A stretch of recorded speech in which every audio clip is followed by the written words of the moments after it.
we have Mr. Aliu Muma Njai, Chairman, Electoral Commission of Gambia. We also have in Nigeria, Mrs. Jane Mensah, Chairperson, the Electoral Commission of Ghana. Maybe she will soon join us. It's my pleasure to also recognize together all the chairmen and secretaries of the 18 political parties here present and all the party agents. You are especially welcome to this Coalition Center.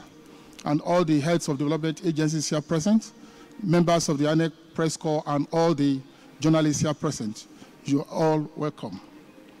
With that, it's my pleasure and privilege to now invite the chairman of INEC to please make a few remarks.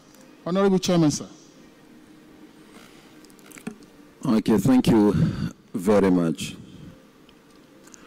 The Inspector General of Police, the agents representing the political parties, national and international observers, members of the diplomatic corps,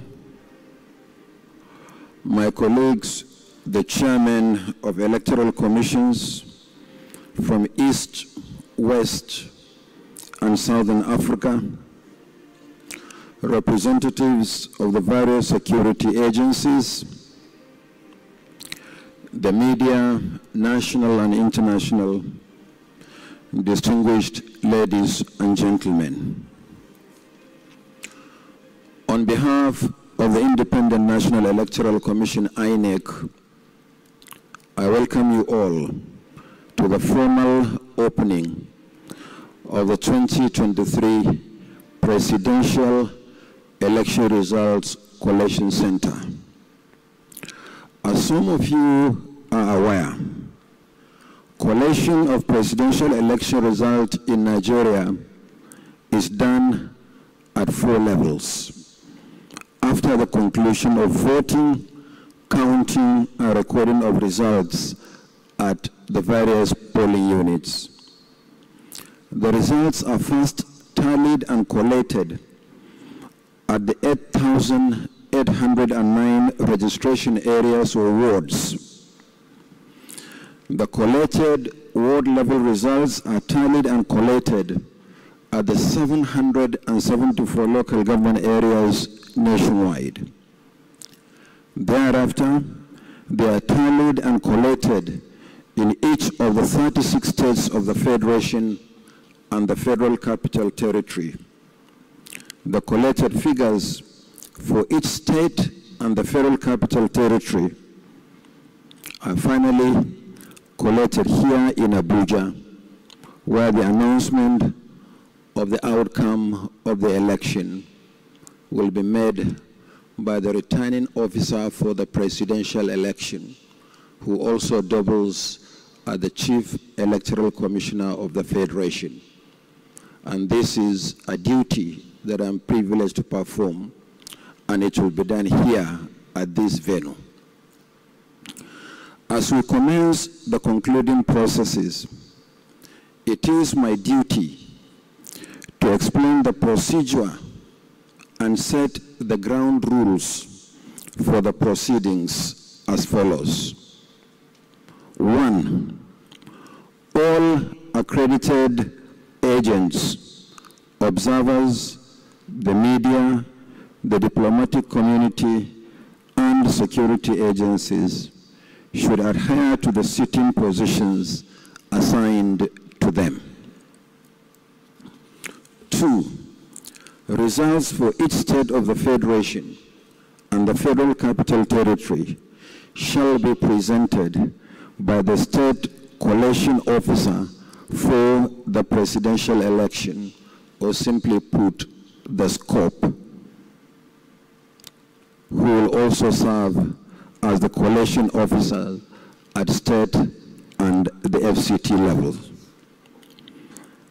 After collecting the results at state level, the SCOP shall be accompanied to Abuja by the resident electoral commissioner and security agencies.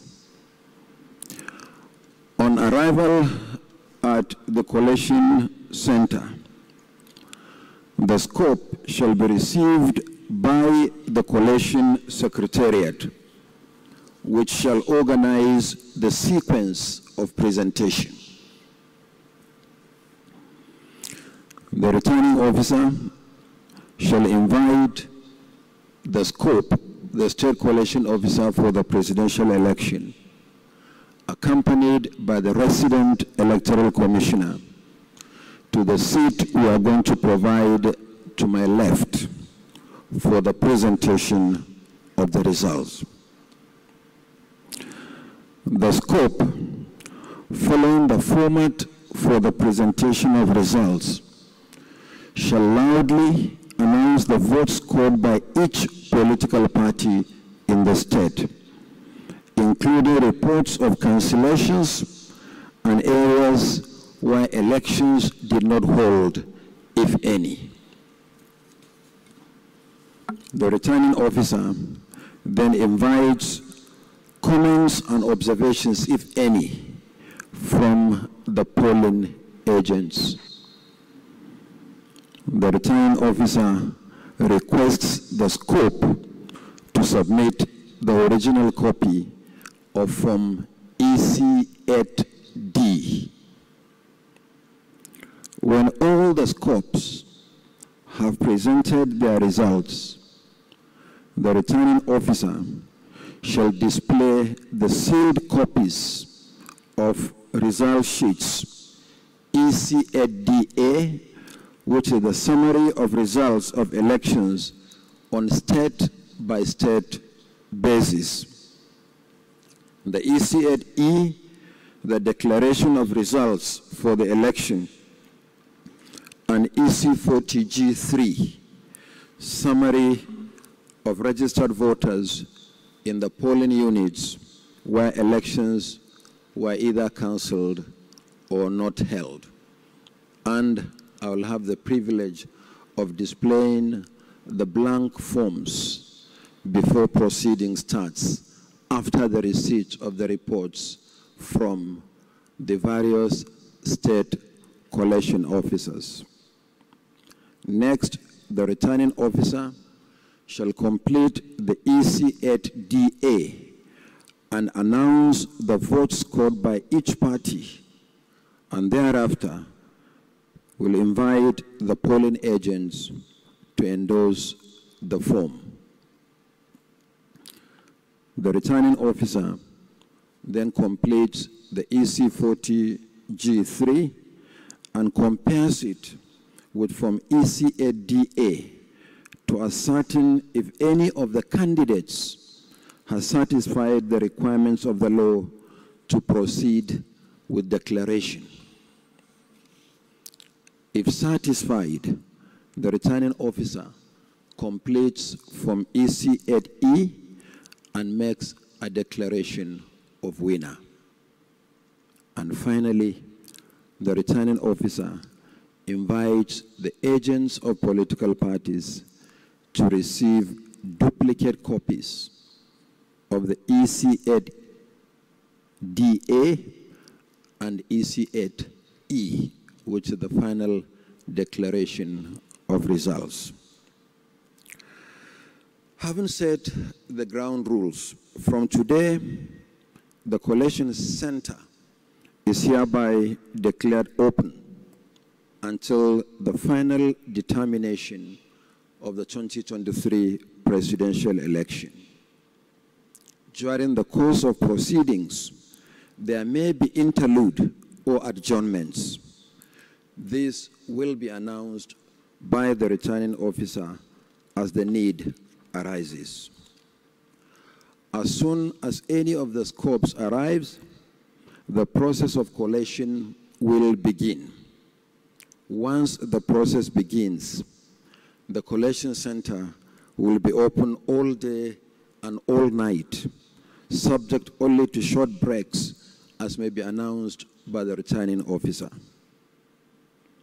The official results will be shown on several screens here at the Collation Center. There are a number of screens to my left and right. There is also a giant screen behind me on which we'll be projecting the results that the scopes are presenting for collation. I appeal to all political parties and media organizations to draw their figures only from the official results released by the Commission as the only body constitutionally responsible for releasing official election figures.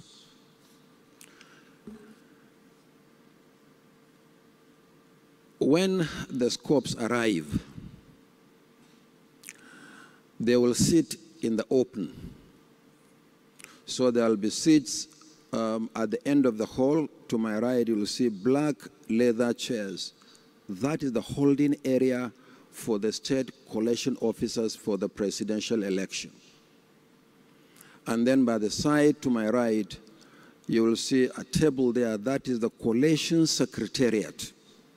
And the collation secretariat is directly under me.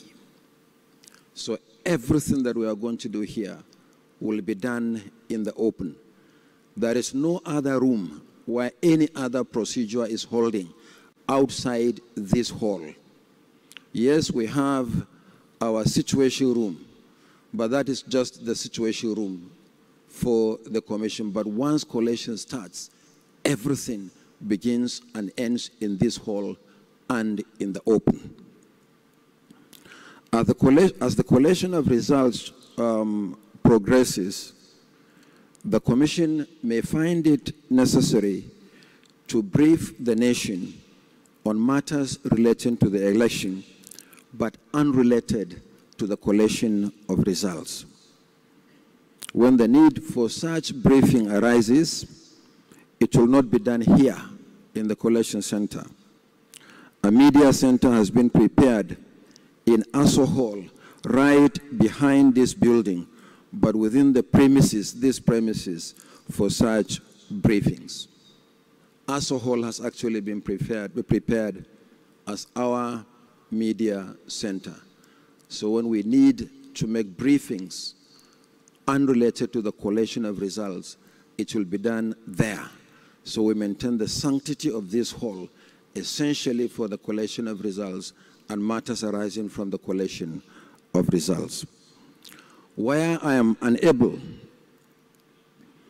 to personally brief the media, the National Commissioner responsible for information and voter education, sitting to my immediate left, Barrister Festus Okoye, will perform that responsibility. So as we await the arrival of the scopes, we will now take a break and resume at 6 p.m. We are certain that by 6 p.m., one or two of the scopes will arrive with the results. So we begin the process of collation. I thank you very much. We resume at 6 p.m. God bless you all. Thank you, Honorable Chairman INEC. As the Chairman has announced, proceedings will be suspended for a few hours, and we will resume here at 6 p.m. On that note, I thank you all for coming here for the formal opening session of the National Collation Center. We thank the Inspector General of Police for coming. We thank all the chairpersons and chairmen of electoral commissions of sister African countries. We thank all the members of the political parties, the leadership of the parties, the party agents. We thank all persons from the diplomatic corps here present, all friends from development agencies, CSOs, NGOs, the media. This is good, ladies and gentlemen. We thank you for coming. Thank you.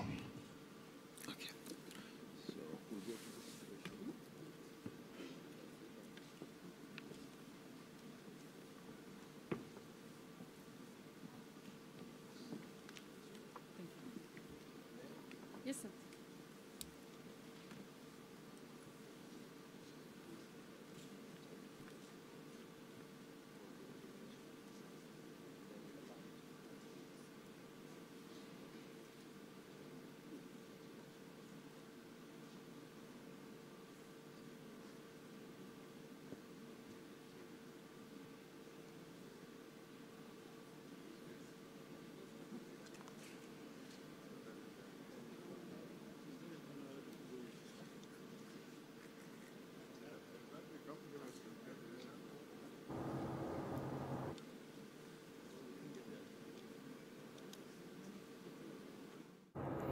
Okay, well, there you have it. That was a live feed from the ICC, that's the Coalition Center for INEC, and the INEC chairman, Professor Mahmood Yakubu, has set the ground rules, for collation of results and also, presenting of the results. I don't know, so much excitement. Yes, and I saw members of various political parties. A lot of dignitaries present as well.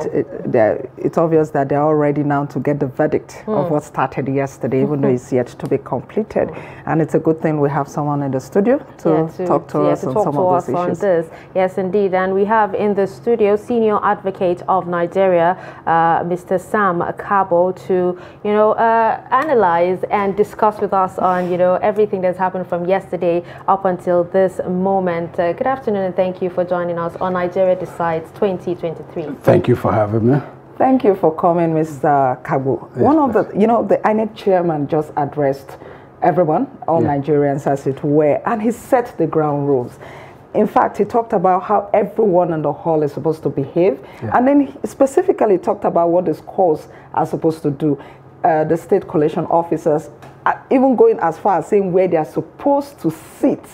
Do you think that everything he has said is enough to assure all parties of transparency in the process? Well, for the collation there, if they're going to go by those rules, yes. But mind you, this is the end product. I think what Nigerians are concerned about is what happens in the field. That's where the acts were done. That's where the vote was done, the voting was done.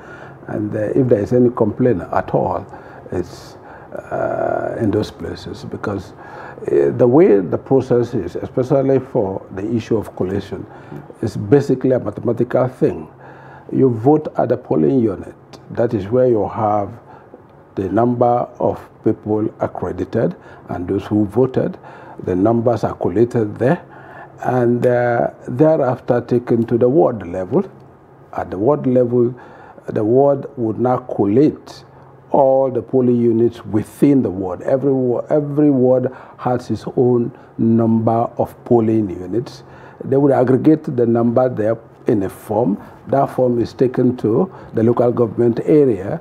Another collation now, the local government would now collate all the wards within the local government, then taken to the state. At the state level, it will be a collation of the results from the local government. It is that aggregate number that the schools or the state collation officers that are bringing to the collation center here in Abuja. All right, before you started talking, before you started speaking about this, you talked about let's go back to the process of the election. Yes. So how would you rate yesterday's process? And I mean, it's ongoing today as well. So far, what would you say? Well, let me start with what the law says. The law says if there is substantial compliance with the Electoral Act and the rules governing the election is valid. So yes, there have been some pockets of complaints. Strangely, like you said, there were the unthinkable aspect of people snatching ballot boxes for whatever purposes. But I think if for anything is to diminish the strength of the opponents, because definitely this time around it won't have anything to do with the ballot boxes would not help you, because there is already a process that anticipated that, because the beavers themselves already might have just transmitted the number if they are uploaded before the snatching. So beyond that, on the average, people in the field and voters who were actually interviewed across the media, the generality of it is that in most places the voting went on very well, and the accreditation in particular, this time around they did not segregate the accreditation and the voting. Before now, you first of all get everybody accredited, you line them up, or they go and rest and come back for the voting proper. But this time around, you are accredited, you go to the booth, and you are good to go. So there has been some improvement, but there are some other areas to where the election went as far as about the wee hours of this morning, and there are also complaints about the beavers not working. Some say as a result of lack of the network, although they had promised that you could operate them offline, and when you go to a place where you have the network, you could do the uploading. And there were also incidents of people having to use torch lights to do both the voting and the collation. That by itself is part of the downside of the entire process. But I would say it's for whatever process where you have one central body having to spread wide. In some cases, it will spread thin. Okay, Mr. Sam, when you talked about the Electoral Act, you know, yesterday we saw pictures of some people who actually voted, displaying their ballot papers after voting. What does the Electoral Act say about that? Well, the Electoral Act creates some crimes, what they called electoral offenses.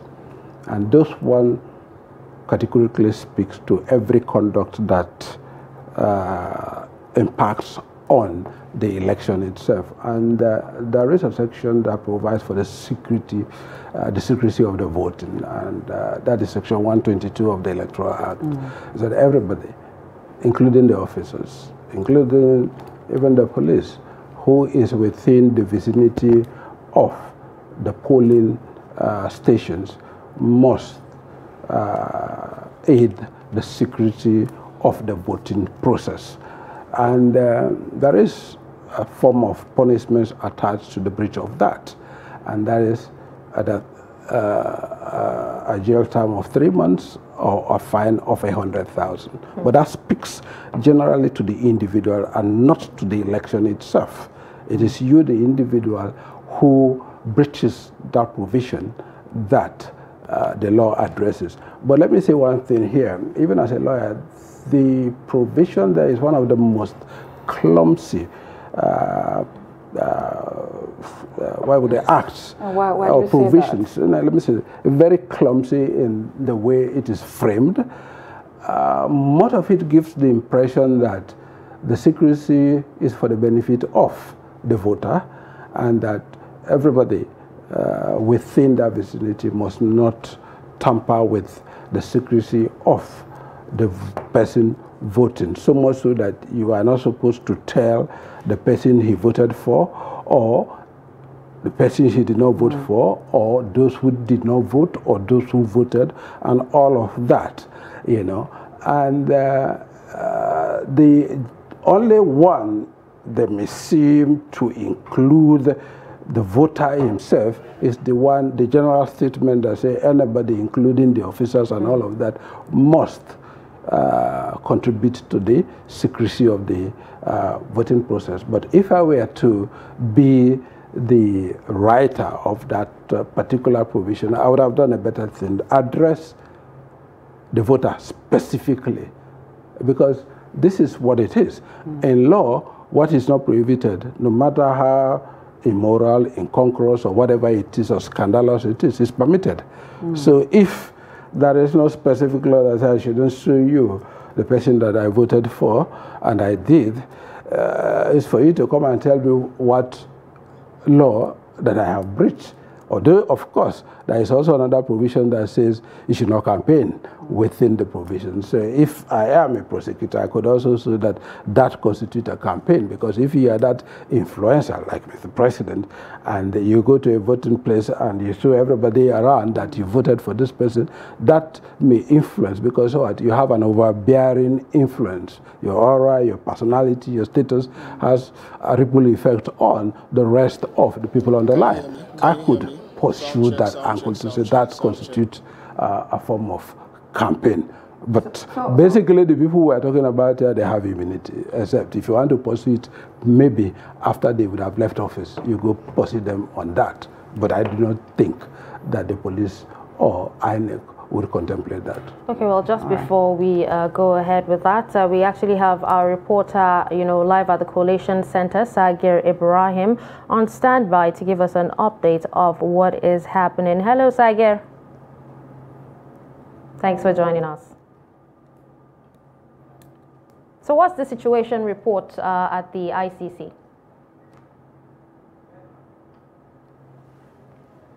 So the INEC chairman just finished giving a national briefing to independent national observers as well as the public after setting the ground rules and as well declaring open the National Collation Center. So he announced that all briefing will directly come from him and that everything will be done in the open. If you can pan to my right, you would notice that the National Collation Secretariat has been set up as well as an area where all of the returning officers, will be held. After which they will walk through to the stage, to give their updates as well as election results.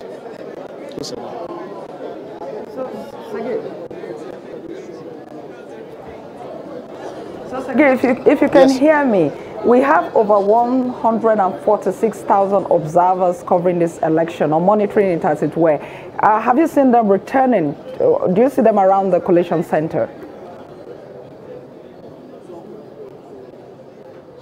Okay, yes, so I saw a couple of observers, including international observers. I saw representatives of different political parties as well as other representatives from the Commonwealth. So there's been a couple of observers who were here from the beginning, even before, the INEC chairman made his announcement. So quite a couple of international organizations as well as other observers are represented.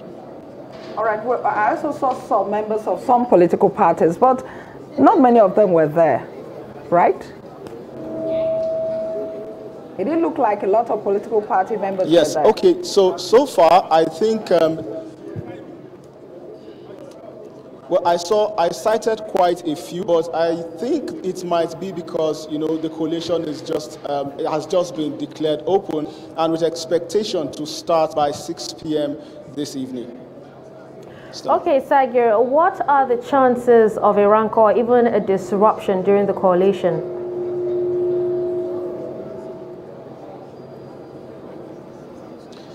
Well, there's quite little chance because during the chairman's address, he stated that the National Collation Center will be used specifically for that, and a separate area has been created for briefing the media and briefing the public on the happenings. And he also insisted that he will be doing so by himself, and in situations where he won't be doing that, he will be represented by the National Commissioner of Voter and Education and Publicity, that's Barrister Festus Okoye.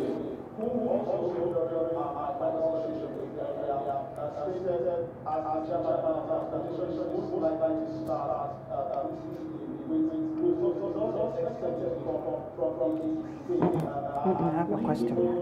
Is the status at this moment whose election results has gotten to the state level, while they await others to get to that part of the coalition process? Sakir, what's the security situation around the Collation Center? Can you hear me? What's the security situation? It's pretty beefed up because right from the gate, there are quite a number of police personnel as well as from other security agencies up till, in and around the coalition premises. So yes, I would say I've cited quite a number of not just police officers, but also members of the National Security and Civil Defense Corps, and as well, I think I also cited some members of the DSS. Okay, Sagir, now something the INEC chairman actually said. He said that the coalition office is open until final results. Now that means, a lot of you are actually in for the long run. How long do you think it will actually take before? Okay, the INEC chairman said the collation office is open until final results.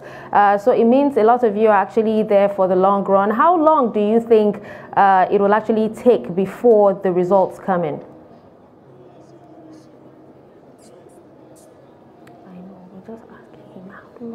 Can you take that again?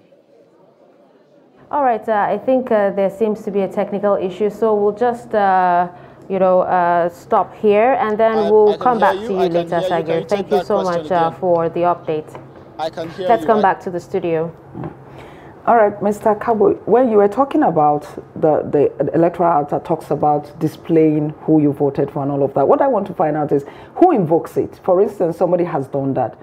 How would the law take its course? Is it a political party that will have to go to court, or an individual who does, a crime is always against the state, not an individual. If for anything, the political parties may only be witnesses, because you have to establish that, irrespective of how notorious the fact is, you have to go and establish it in court. If the authority, like INEC, decides to go and prosecute the people who did that, and that is assuming those people breached any law. Like I said, the way the section is drafted is very, very clumsy, and if I were to be the lawyer of any of those people, I will lose sleep over it, because you cannot convict under that particular section.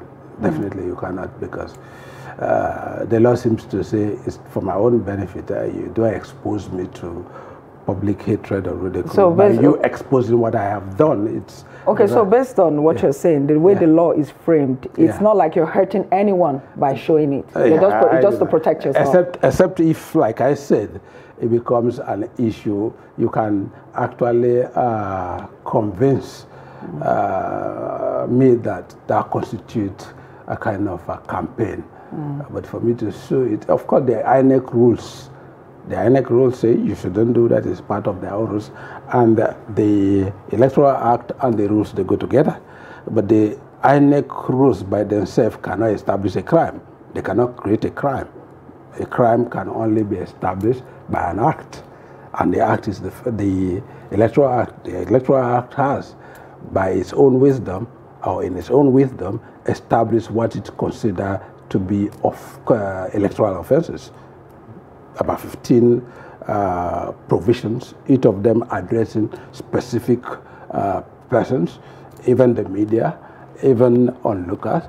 Everybody who is a stakeholder in the electoral process is addressed, including the INEC officers. And people don't even know that it's even a crime in the Electoral Act for you to come late as a polling officer to a polling booth, except if you have what? A genuine excuse. That was something we witnessed a lot yesterday. Yeah, that's what I'm saying. But people don't know. But that's by itself is a crime under the Act, because you are supposed to be there on time. Because INEC by itself has to deliver on its mandate, and its performance on the day is gauged and graded on the average. Like I said, it has to comply with the Electoral Act substantially. If it fails to comply substantially, and that failure affects the result of the election, that election will be cancelled. So you see a situation yesterday whereby the election was supposed to be concluded at 2. In some places, beyond 2, the election has not started. And if there is a widespread of that, mathematically, that could be said to be too substantial. That would affect your grading.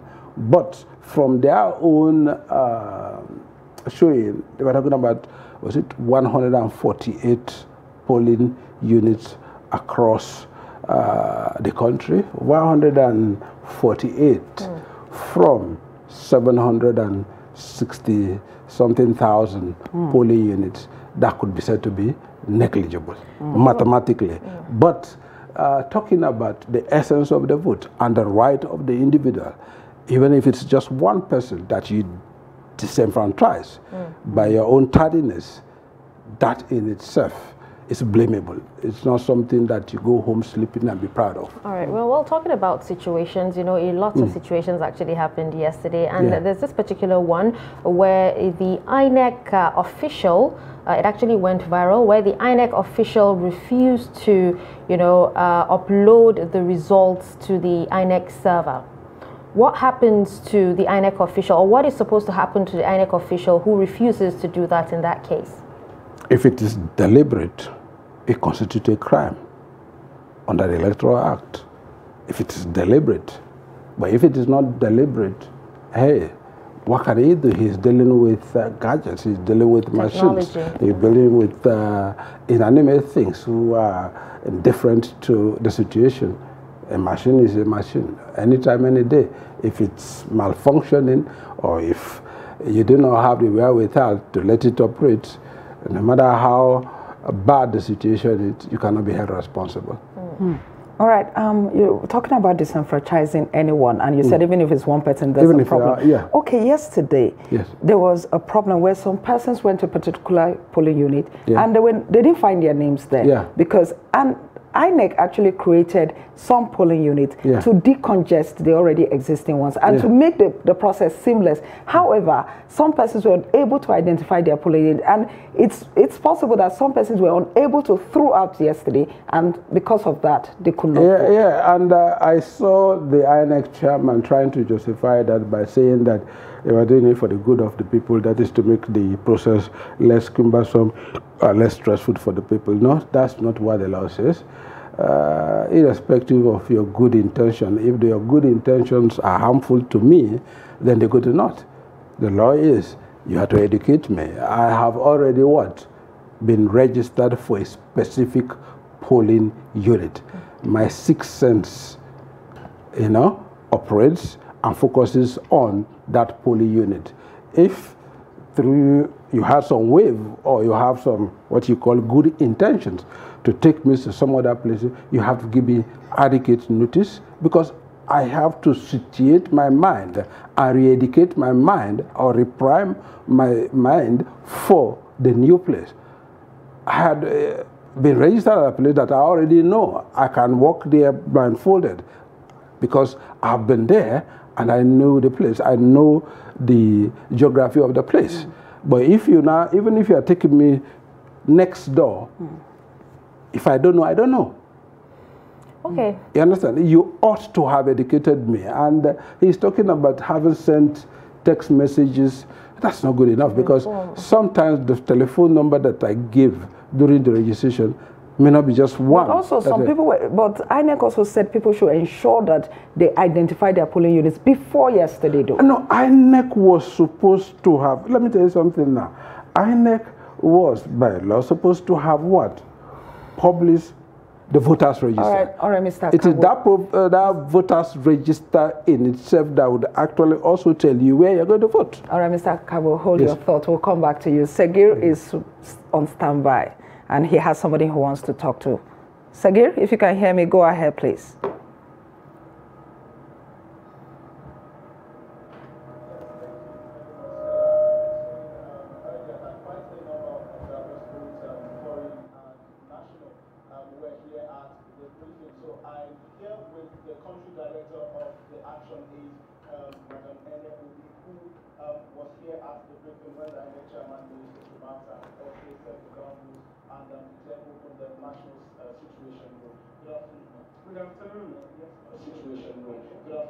Good afternoon. Yes, ma'am. So I wanted to know what your thoughts are, to some of the issues that the INEC chairman raised, especially regarding the National Coalition Secretariat, which he mentioned earlier. I think it's a good thing that the Coalition Center has been declared open. We are looking forward to the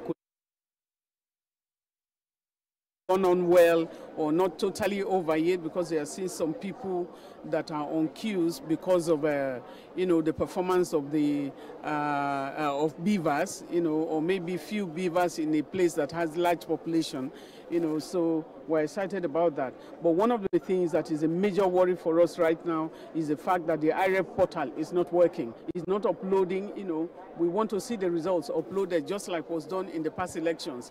It never took up to 10 p.m. before the results. We got almost 90% or 95% of the results uploaded. And that's what all of the beavers have the capacity to do. What has happened there, I thought the INEC chairman would be able to explain to us, but no explanation was given or has been given. And I think about transparency, if you're having challenges, you need to let people know. Nobody has been told what is going on, but I congratulate Nigerians for coming out en masse, for their resilience and what they have been able to do so far. And we're looking forward to how this is going to end. We ask the politicians to talk to their people and be courageous, just like we charged them during the signing of the peace accord, to accept the results that come out. But we must make sure that we stay clear of issues of rigging, and ironically too, the vote buying, which was something that really worried us towards the election, was not a major thing in this election. Instead, you had,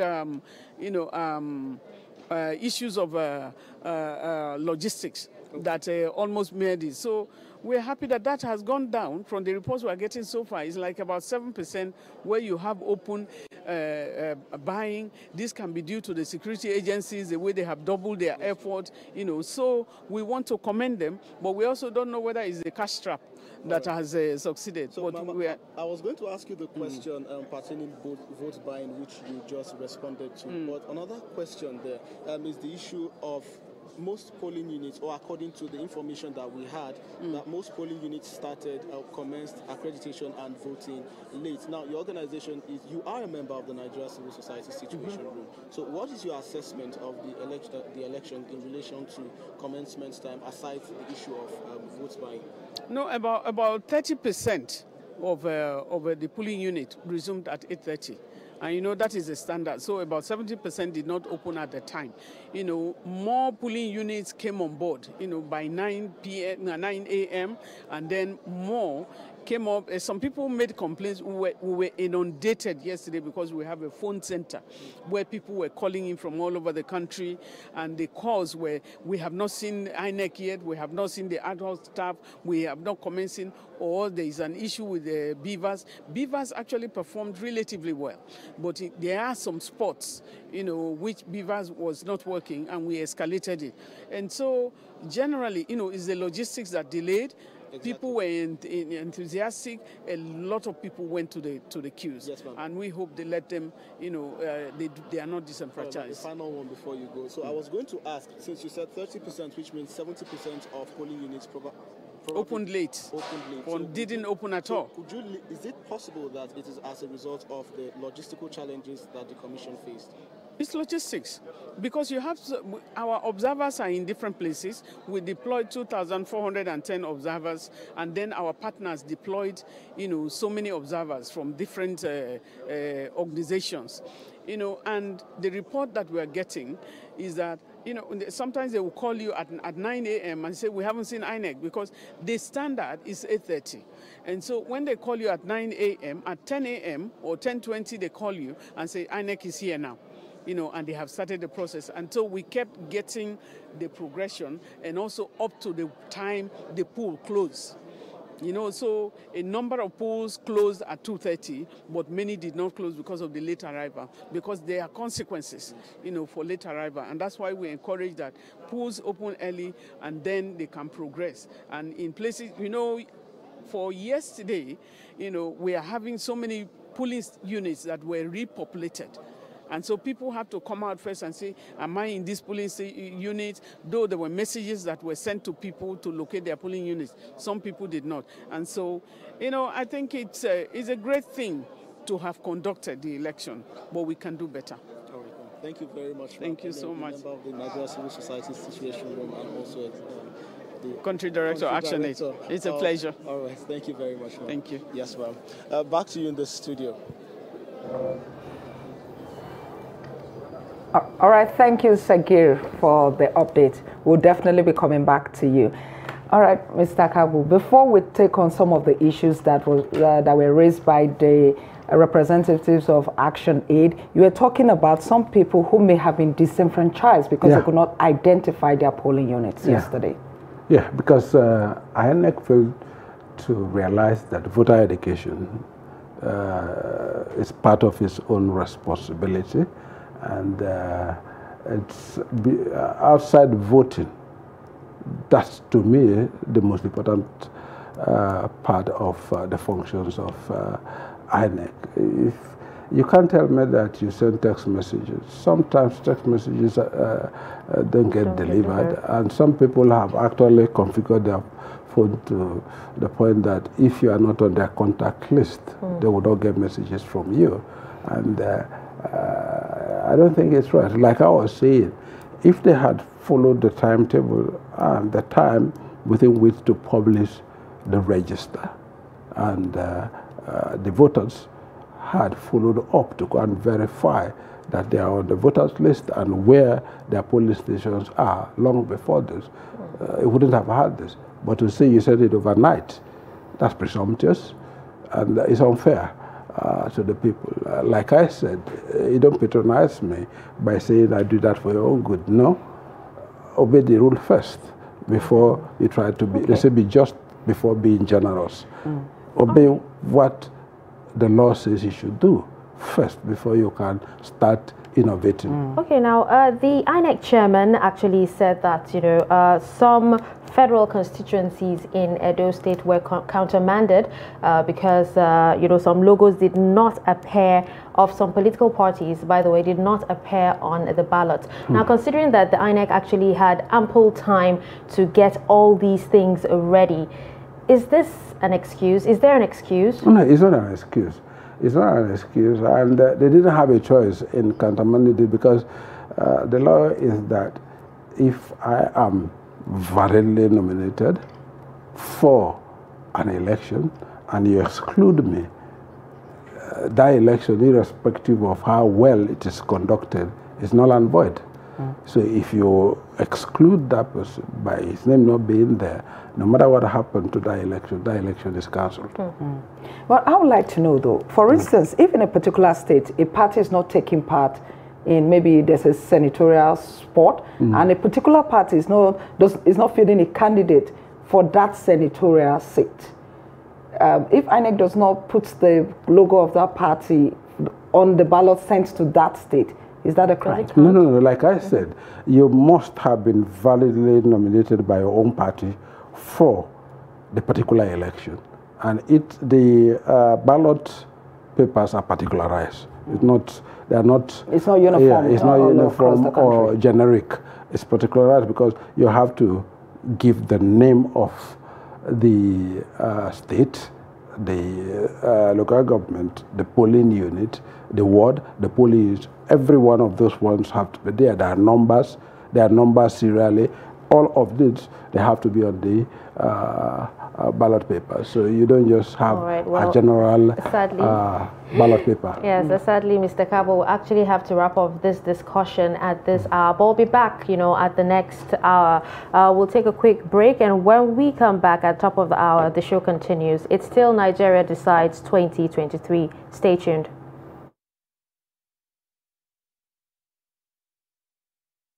4112. 4112. 95. Party NRM. Party YPP scored 12. 903. 903. Total. Thank you very much. Thank you. You're welcome. Atiba. An articulation of this local government.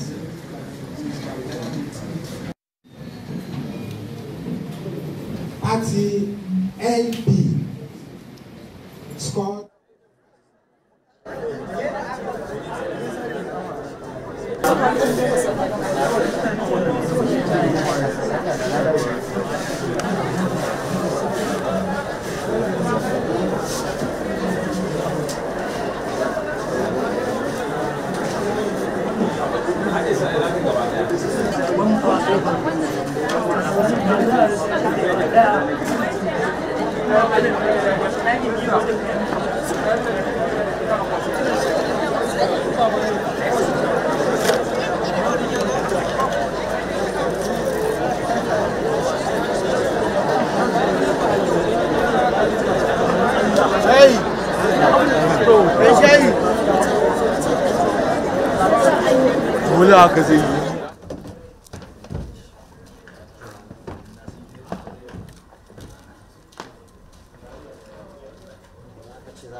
Some people they vote 147. 147. 148.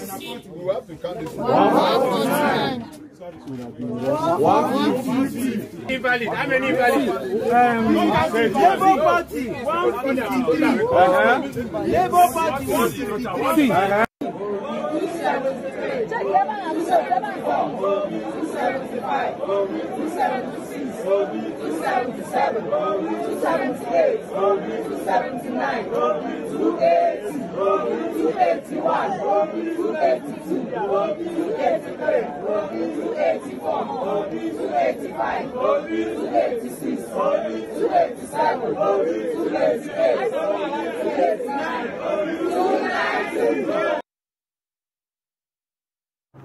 All right, welcome back to Nigeria Decides 2023, and we've actually been discussing since 1 p.m. and we actually have an extra guest in the studio. But before then, I have my co-anchor Stella right here in the studio, and we also have SAN, Senior Advocate of Nigeria, Mr. Sam Cabo in the studio with us. Thank you for staying with us. Thank you very much. All right, right now we have Fidelis McLever. He's the Group Politics Editor of Daily Trust, joining us for an analysis and also a discussion of, the 2023 polls. Thank you so much for joining us. It's my pleasure. Thank you for having me. All right, so let me start with you. What has the experience been like for you from yesterday up until now? Well, exciting, I would say, because, prior to now, there was this anxiety as to whether the elections will hold, whether it will not hold. But eventually, it did hold. So we in the newsroom had been, on top of it, trying to, capture the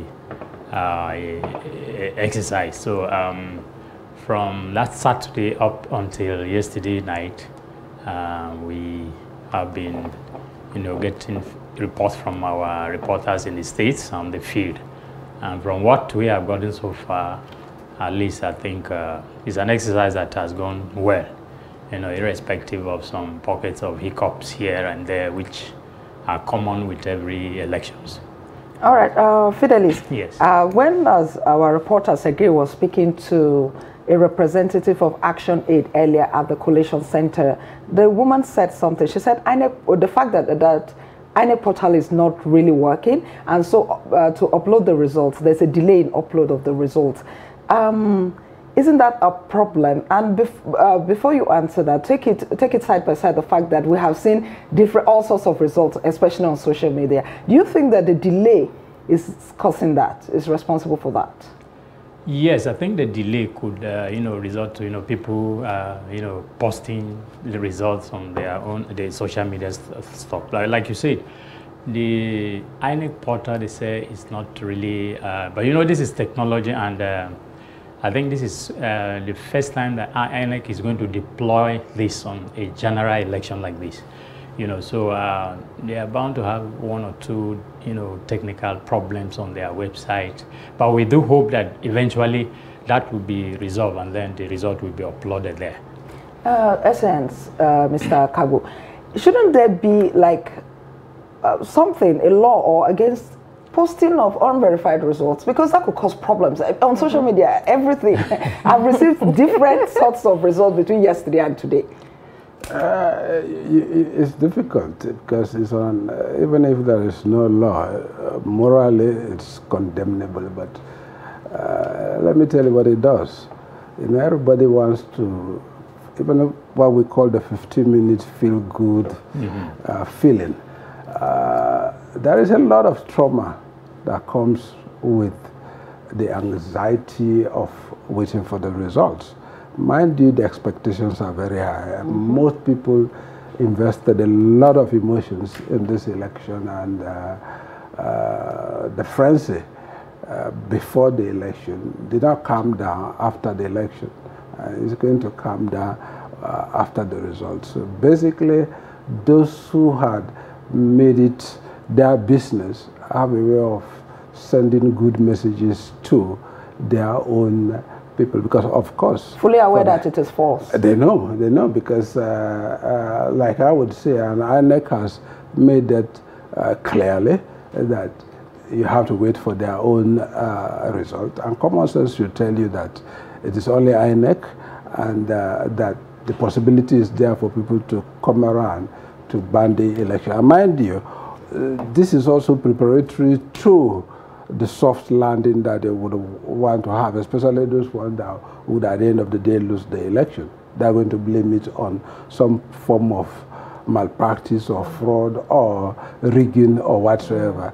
That in itself has its own, it's a form of what I would call it emotional remedy that they want to fall back on. But basically, if it does any harm to anybody, that is what we call buyer beware. If at this time you don't know that social media is composed of people whose business it is to disinform and misinform, will be tied you, because at the end of the day you get hurt unnecessarily. All right, so this is still on you, Mr. Kabo. Now, I don't know if you saw some media houses actually reported instances of child voting yesterday in some parts of the north, and the Commissioner of Police there, especially in Kano, was actually asked, you know, what was actually done to these child voters that were there, and he said you can't really tell from looking at them if they're actually children, because some of them might just have stunted growth. And and even as it is, you know, no one has actually been punished, you know, for, no INEC official or anyone has actually been punished for, you know, this particular incident. What are your thoughts on this? Well, let me put it this way.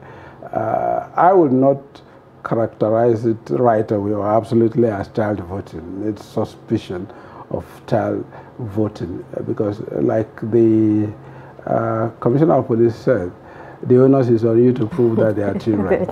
And that's a difficult one. You're not going to tell a judge. There is no judge on earth that you're going to tell that this person is below 18 where you are not the mother, I don't have the person's birth certificate. You know, of course, if the person is a child, that presumes of somebody who is below 7 or 8, you know, obviously that's a child. So that one, by the look of it, the court by itself would take what you call a judicial notice of the fact that this is one. But beyond that, most of these majority children, they are streetwise. If they come before you, speak before you, you will think they are adults. And it's difficult at the end of the day. You may have your suspicion, no matter how justify your suspicion are, like somebody said, somebody registered them, and the blame, if for anything, if they turn out to be children, the blame has to be on the person who registered them, because you are going to put, at the end of the day, a heavy burden on anybody who makes that a kind of a malpractice. Mind you, the general public will now have the locus, or what would I call the right or the standing or the capacity to go to court for that. It is the person who would lose at the end of the day that the law gives what? The capacity to make it an issue in his own petition to say, yes, this is what, this malpractice, this is one of those malpractices that affected the outcome of this result. And once you call it like that, as is child voting, you are what? Imputing crime. And the law says you must prove beyond reasonable doubt. Without evidence.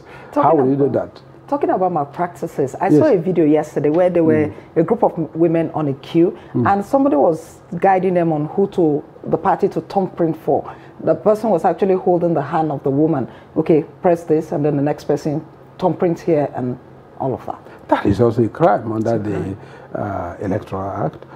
The person is not impaired. No, if you have somebody who is impaired, but this way you are teleguiding the voting process, and it's a crime. The question you should ask is, where were the security personnel who are there? Mind you, until they are apprehended, they will not be prosecuted. Mr. Kabo, these women looked like they were illiterate. They didn't look literate. So what if the person says, well, maybe the person knows the party she wants to vote for, but she needed to be guided to identify the logo of the party as it were? That's why I'm saying the person, if his impairment could come in very many guises, that could be part of it. But I could tell you that being illiterate is not part of it, because you would have been educated anyway. It is the responsibility of the political parties as well as INEC to educate everybody, including the illiterate.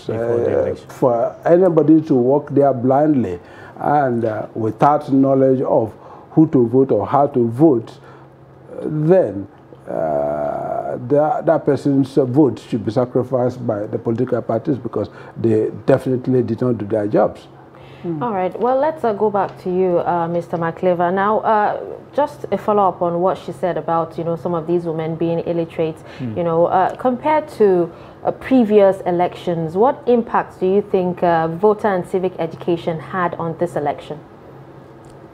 Well, I think before now, there had been public, sensitization on how the elections or the conduct of electorates, on how people should go about the election process. The Independent National Electoral Commission, through their civic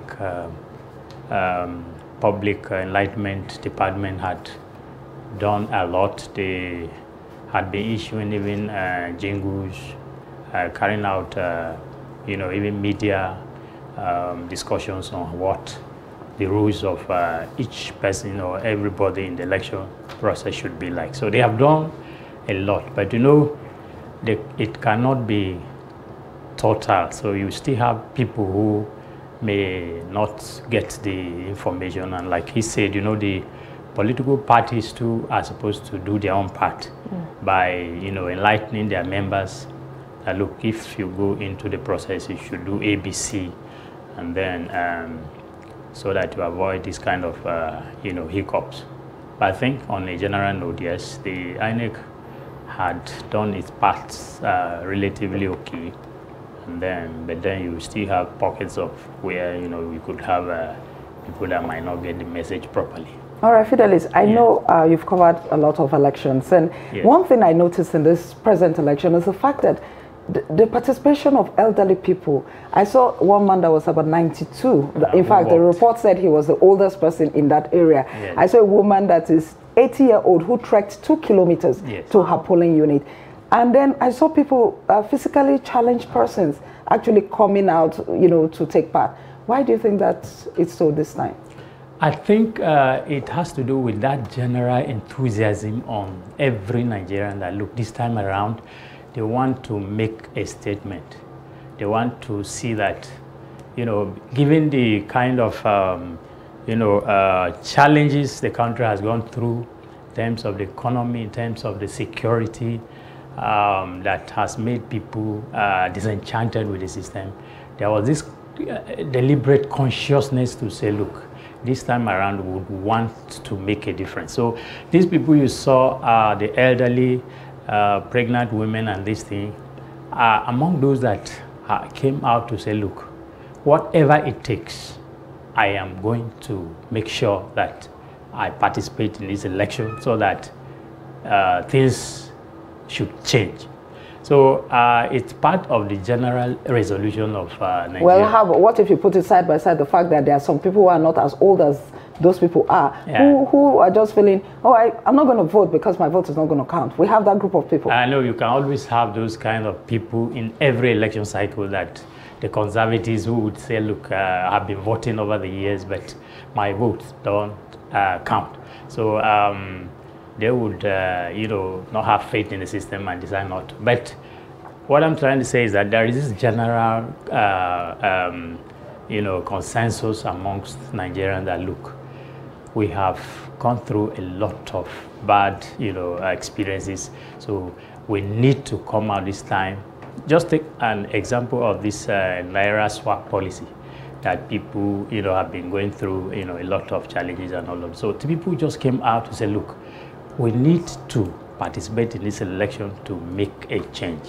That is why you see that, people, the elderly, the category that you just mentioned now have deliberately come out to say, look, let us participate in this election. Okay, now talking about groups, Mr. Sam, we actually saw a lot of young people, come out en masse to vote, just like, they came together. They actually put heads together to make sure that the elections were actually free and fair. We saw a lot of them, contributing generators, turning on their phone flashlights to make sure that the collation results are uploaded. Some even cooking for the INEC officials, so they can actually eat, and there are no excuses whatsoever. Now, would you say this is a verdict on Nigeria or a journey towards having a greater country? I would take the latter one, a journey towards the greater, because they are bringing in, or they brought in, a new energy and a new direction in electioneering and election itself. But let me say what I had hoped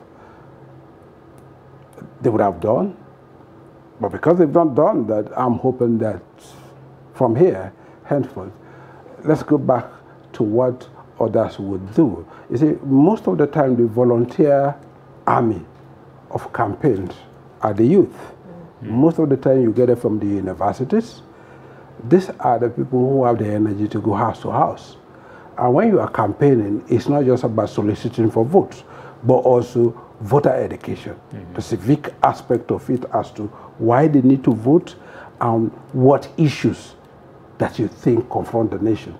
Because you have to more or less aggregate issues for them, for the elderly, the illiterate. All of them need to understand why they need to vote and the relationship between the vote and their status in life and their own economic experiences. This army of youth could have been very, very useful. But this time around, they came with some sort of anger, frustration, and all of that. And most of the time, they were in the social media. But I would hope that from the experience of this election, the next time around, they would go to the field and do the campaigns. Because the elderly people, the people that they are struggling to get into office, don't have that energy. Out of the 4 of the candidates, there is not one single one of them that could do it back to back 8 hours a day. They cannot. But they, the youth, can do that because tomorrow belongs to them. But do you think that the outcome of this particular election could have an impact on that? Either way it goes. You know, for instance, they're very excited right now. But if for whatever reason they don't get their desire, do you think that this momentum will be sustained in the coming elections? Let me say this. They may not be able to install a president or get a president, but let me tell you, they are going to impact on the next government. There is no government that comes here after that would not be under the gauge and furnace of the scrutiny of the youth. Believe me. So irrespective of the result, this is just the beginning. And I could tell you for free, starting from now, if this momentum is maintained, and I know it's going to be maintained, it's going to take a miracle for you to have a government that would spend more than 4 years in government in Nigeria. Say, I told you this. That is what I foresee from this new energy and what I would call the beginning of a revolution. Because in any case, take the histories of all democracies, even with that of the America, the people who turn around the course of their own histories have always been the youth. Go to Italy, go to France, go to the UK, go to America. The youth have always been the vanguard of the need-ons. And this time around, they've made the message very clear. Okay, just on this same, issue, let's hear from Mr. McLever. And I think yesterday, or no, this morning, I actually saw a video of, someone, a young man who actually came to a polling unit to share money and buy votes. And these youths actually came together angrily and, took the money from him and even scattered it around, saying nobody is going to buy their votes.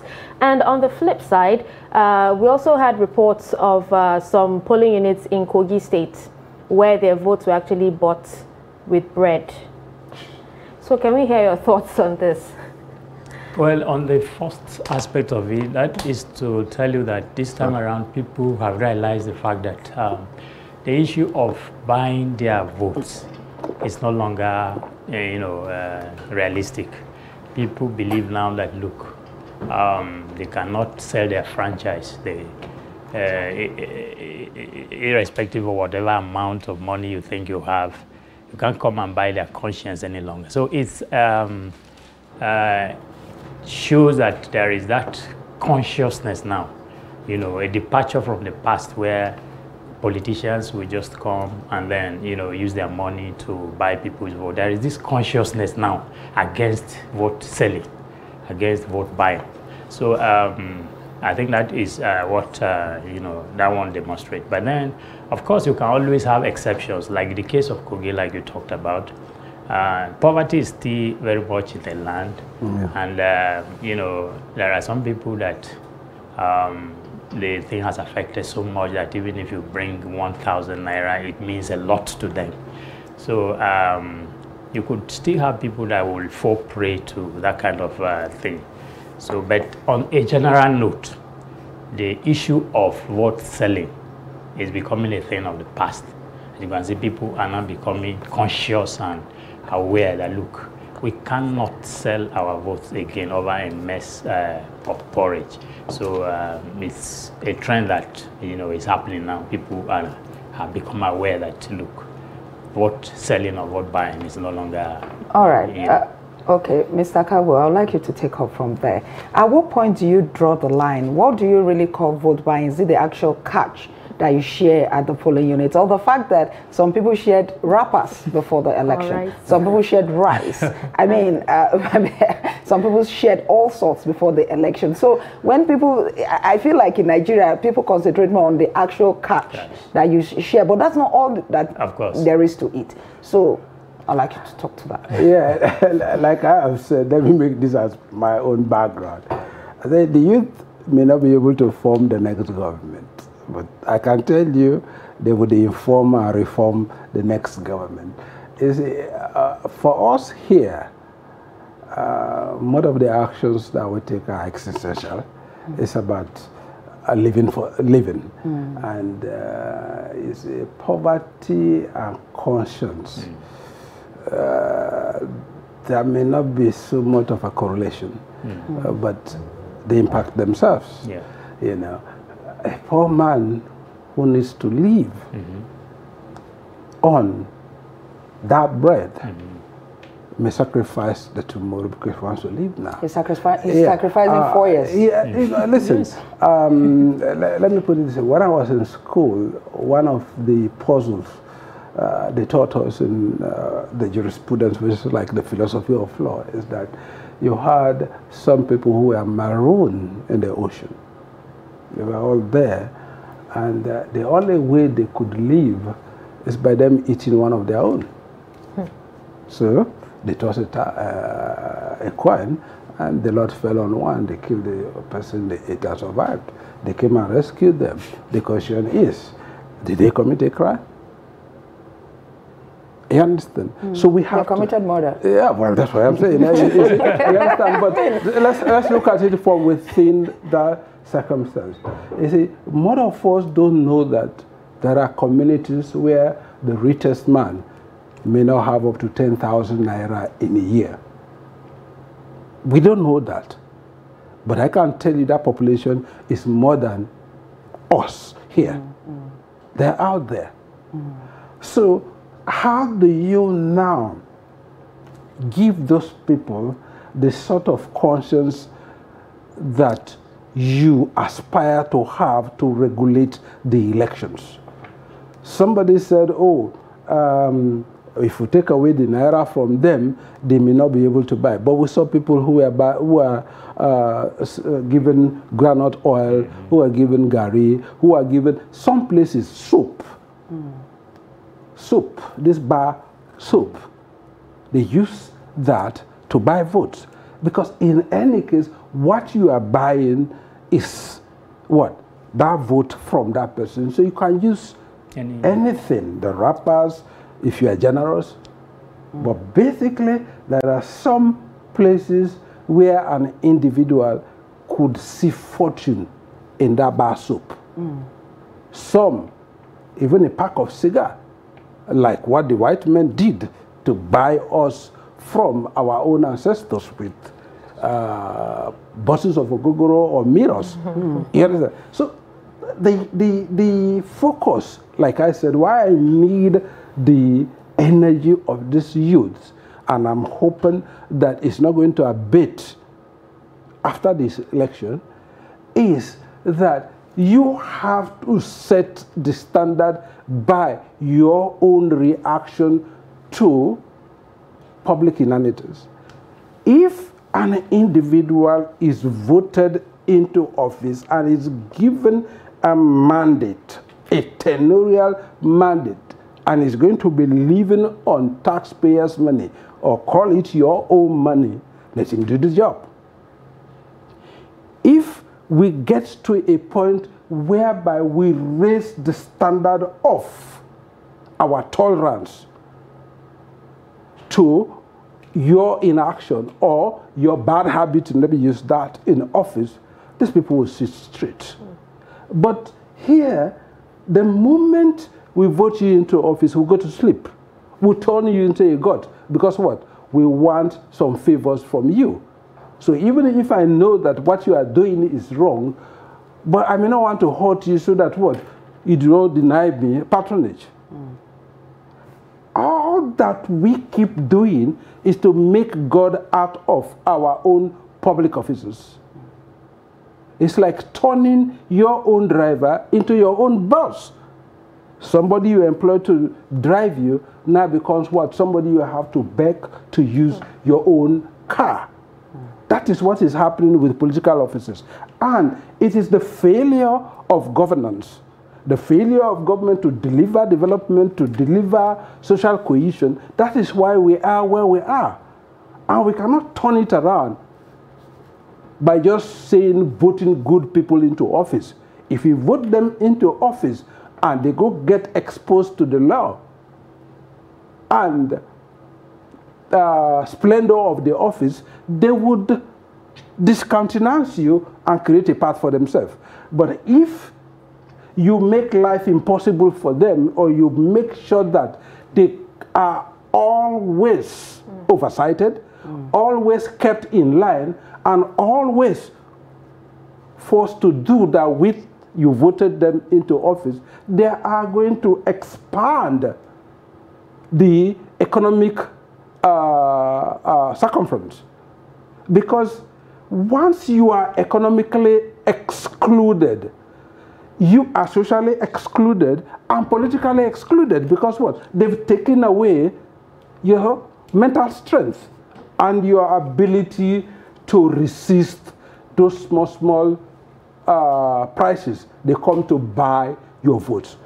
So I would, like I have said, I'm hoping that the next foundation of the next government is going to be formed on the energy of these youths. Because we've seen it, that when they are ready, when they are pushed to the wall, they can earn SARS. So they can also, they can also earn public research. They can also earn other things. Let's come back to you, Mr. Macleva. Now, according to INEC's budget for the 2023 elections, 390.5 million naira was actually spent on security. And we had, issues of violence in some of the polling units, and some complaining that some thugs actually came to their polling units just after some of the security personnel withdrew from their posts and all that. Do you think these security operatives lived up to their expectations in the general elections?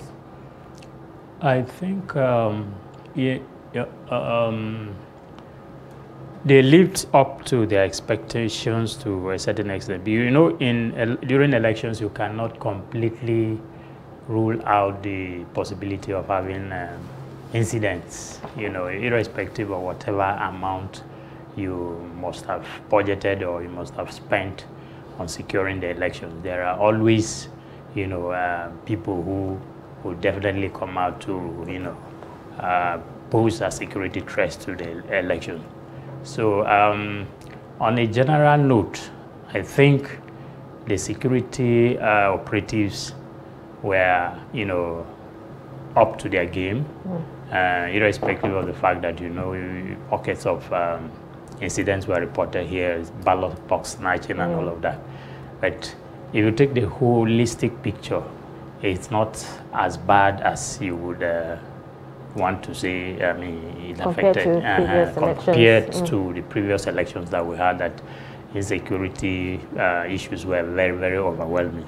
So I think I give it to them, and particularly there is this aspect, we even reported it, of where the conduct of security operatives this time around was civil, in such a manner that people gave testimonies of how policemen on duty or the military treated them, not in that manner that you find security people operating with that use of force and all of that. They were civil in the way they were conducting themselves. So generally speaking, I think the security situation was not that bad. Okay, just on a lighter note, right? Yeah. What do you think about the rain that actually fell yesterday? I think it was like a blessing. The heavens have also opened. Yeah, it's symbolic. Very, very symbolic. I think God has a hand in these elections, and He decided to demonstrate that by, bringing that rain to say that, look, we're washing away the bad things that may have been there. So this is a clear indication that everything is going to be fresh, in the days ahead, and we're going to have it good. All right, I'm going to take us back to the security issue. Yes, at least we didn't hear reports like we used to hear in the past that things will be happening at polling units and the security personnel will choose to look the other way. We didn't hear any of that, so that's kudos to them. But I'm asking Mr. Kabo, when is Nigeria, when are Nigerians going to get to the point where it's election, it's not a war, they can actually just file out peacefully and vote and go back home, that we don't have to spend so much on deployment of police personnel for them to do the right thing? I was listening to the INEC chairman, and he said that when the state collation officer is coming, he's going to be escorted by the REC and security personnel. So, in every aspect, security, when are Nigerians going to get to that point where we don't have to, where as a citizen, you just know that I'll go out and do this thing and go back home peacefully? We're going to get there definitely, but it's an evolutionary thing. Mind you, like you said, elections, the voting is a civil voluntary process, and that also informs the philosophy of the participation of the security agencies. They are not supposed to militarize the place. They are not supposed to carry guns. They are not even supposed to carry batons. They are only supposed to be there to watch and guard the people on the queue. But in some other places, I saw some people standing by with guns. That shouldn't be the case. You see, human comportment, it's also has to do with the faith in the system. If you trust the system, that the system is going to be fair to you, you won't be desperate. Let me tell you about our trust issues. Take a look at the issue of air transportation. You bought your tickets. A seat has been assigned to you. And yet people get desperate. Because what? They don't trust the system. They think, oh, but they're all part of the system. That's what I'm saying. What I'm saying, right? There is still that feeling that this airline might have sold my seat to another person. So there is always that sort of stampede. So it's the same thing with, what do you call it now? Our conduct in public spaces. And mind you also, we cannot manage public convergence. If you take a look at it as individuals, we could be well cultured, for the ladies serene, but the moment you group us together, we converge on any place, the negative aspect of us will just spring up.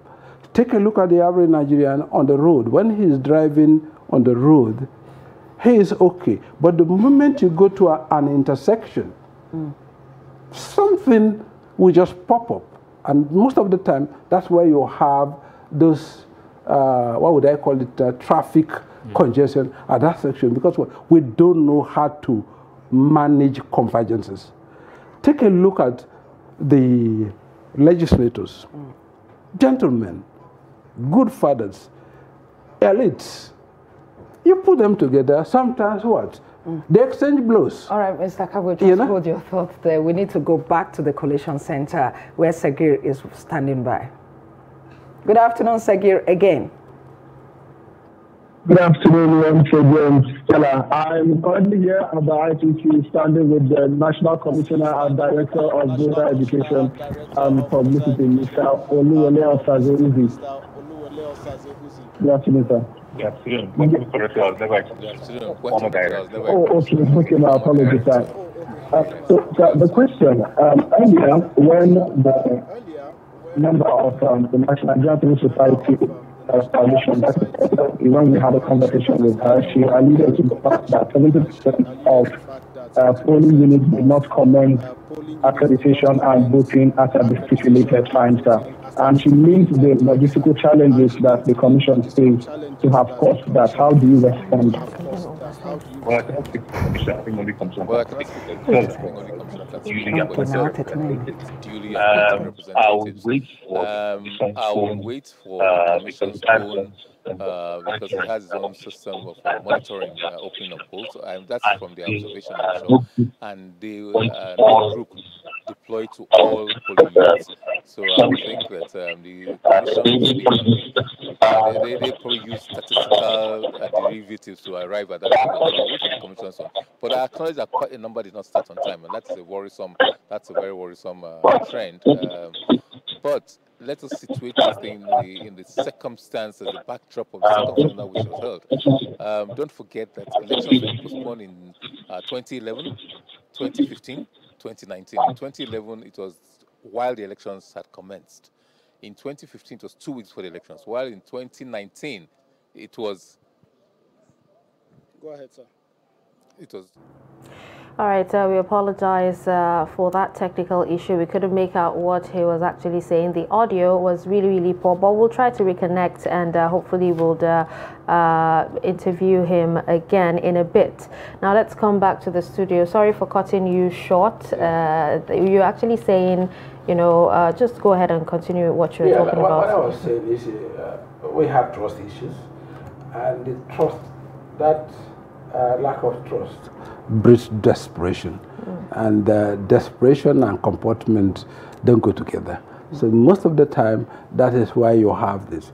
I think the larger the number of people who bring into the comfort zone of economic contentment, the less we'll have this. There are some societies that you go to the supermarket, you don't see anybody. Self-service. You go to the fuel station, self-service. It's becoming a norm in some other societies because what? They have so developed themselves to a point whereby they don't need the coercion of a third party for them to comport themselves within any given environment. But here, like I've said, it's a developmental process. And my view, the voting process is a leveler. Most of the time, both from people from the mainstream and some from the subcultures. Not that I'm trying to denigrate anybody, but of course, the vote is one-on-one vote. And most of the time, the majority of them come from below there. And when they come with their tendencies to disregard the law. Go to any area where you have the majority of the struggling people, chaos seems to be the rule. Okay. Go to most of the time, if you, like if you are driving, there are some places you would want to avoid. So if I go there, that is going to be chaos, because to them, chaos, why would I call it now? The word is lack of trust. Not trust. Overcoming chaos to them is a sign of some form of a success. So you find them fighting, even if they will be more productive by being orderly. Everybody is a law unto himself. He set the rules for himself and catch on the space created. So you also have that. And for election, like I've said, there is no strata. It's for all. Everybody comes to the same line to queue and vote. So sometimes you have those of them who are hecklers, those of them who are impatient, those of them who come with the sole purpose, who are procured to come and disrupt the election. All of this converging on one spot. So it's usually very necessary for you to have the military presence to contain them and ensure that those who are peaceful are not disturbed by those who are disorderly. Okay. Still on security issues, and my question is to Fidelis. A new group has been added to the monitoring, or to those who go out as security personnel, and these are EFCC operatives. We saw them yesterday in Lagos, and then there were reports that the EFCC election monitoring team was attacked in Buhari Area Council. Team of the EFCC was shot at in Imo State. Now, my question is, what is the impact of EFCC going to voting centers on election day? Because what they have said is they go there to check vote buying, but then they come fully kitted. I mean, when you see them from afar, you can tell they are EFCC personnel. Now, do you think that they'll be able to achieve anything? Because whoever comes to buy vote, when you see them fully kitted, are you still going to go ahead with that crime? I think the idea of them going there kitted, I think, is wrong. They're supposed to operate at the background. As for impact, I also saw a report where they say they arrested some DSS operatives. Who, fake. Yeah, and then they arrested some persons that were trying to buy vote through electronic means. So to that extent, you can say, yeah, their involvement could bring about some form of result. But for them to go there kitted like the regular law enforcement agents and this, and I think that one is not proper, because it has also led to, like you said, the attack on them, and then it doesn't really produce the kind of impact that we're supposed to.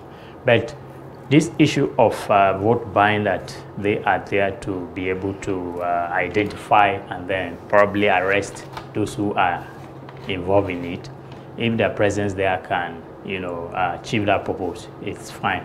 But they're supposed to go there as, you know, people that will go there at the background, not necessarily showing themselves like other regular, you know, security operatives. Okay. Now, still on security, let's talk about some of the ad hoc staff, the INEC ad hoc staff, most especially the core members.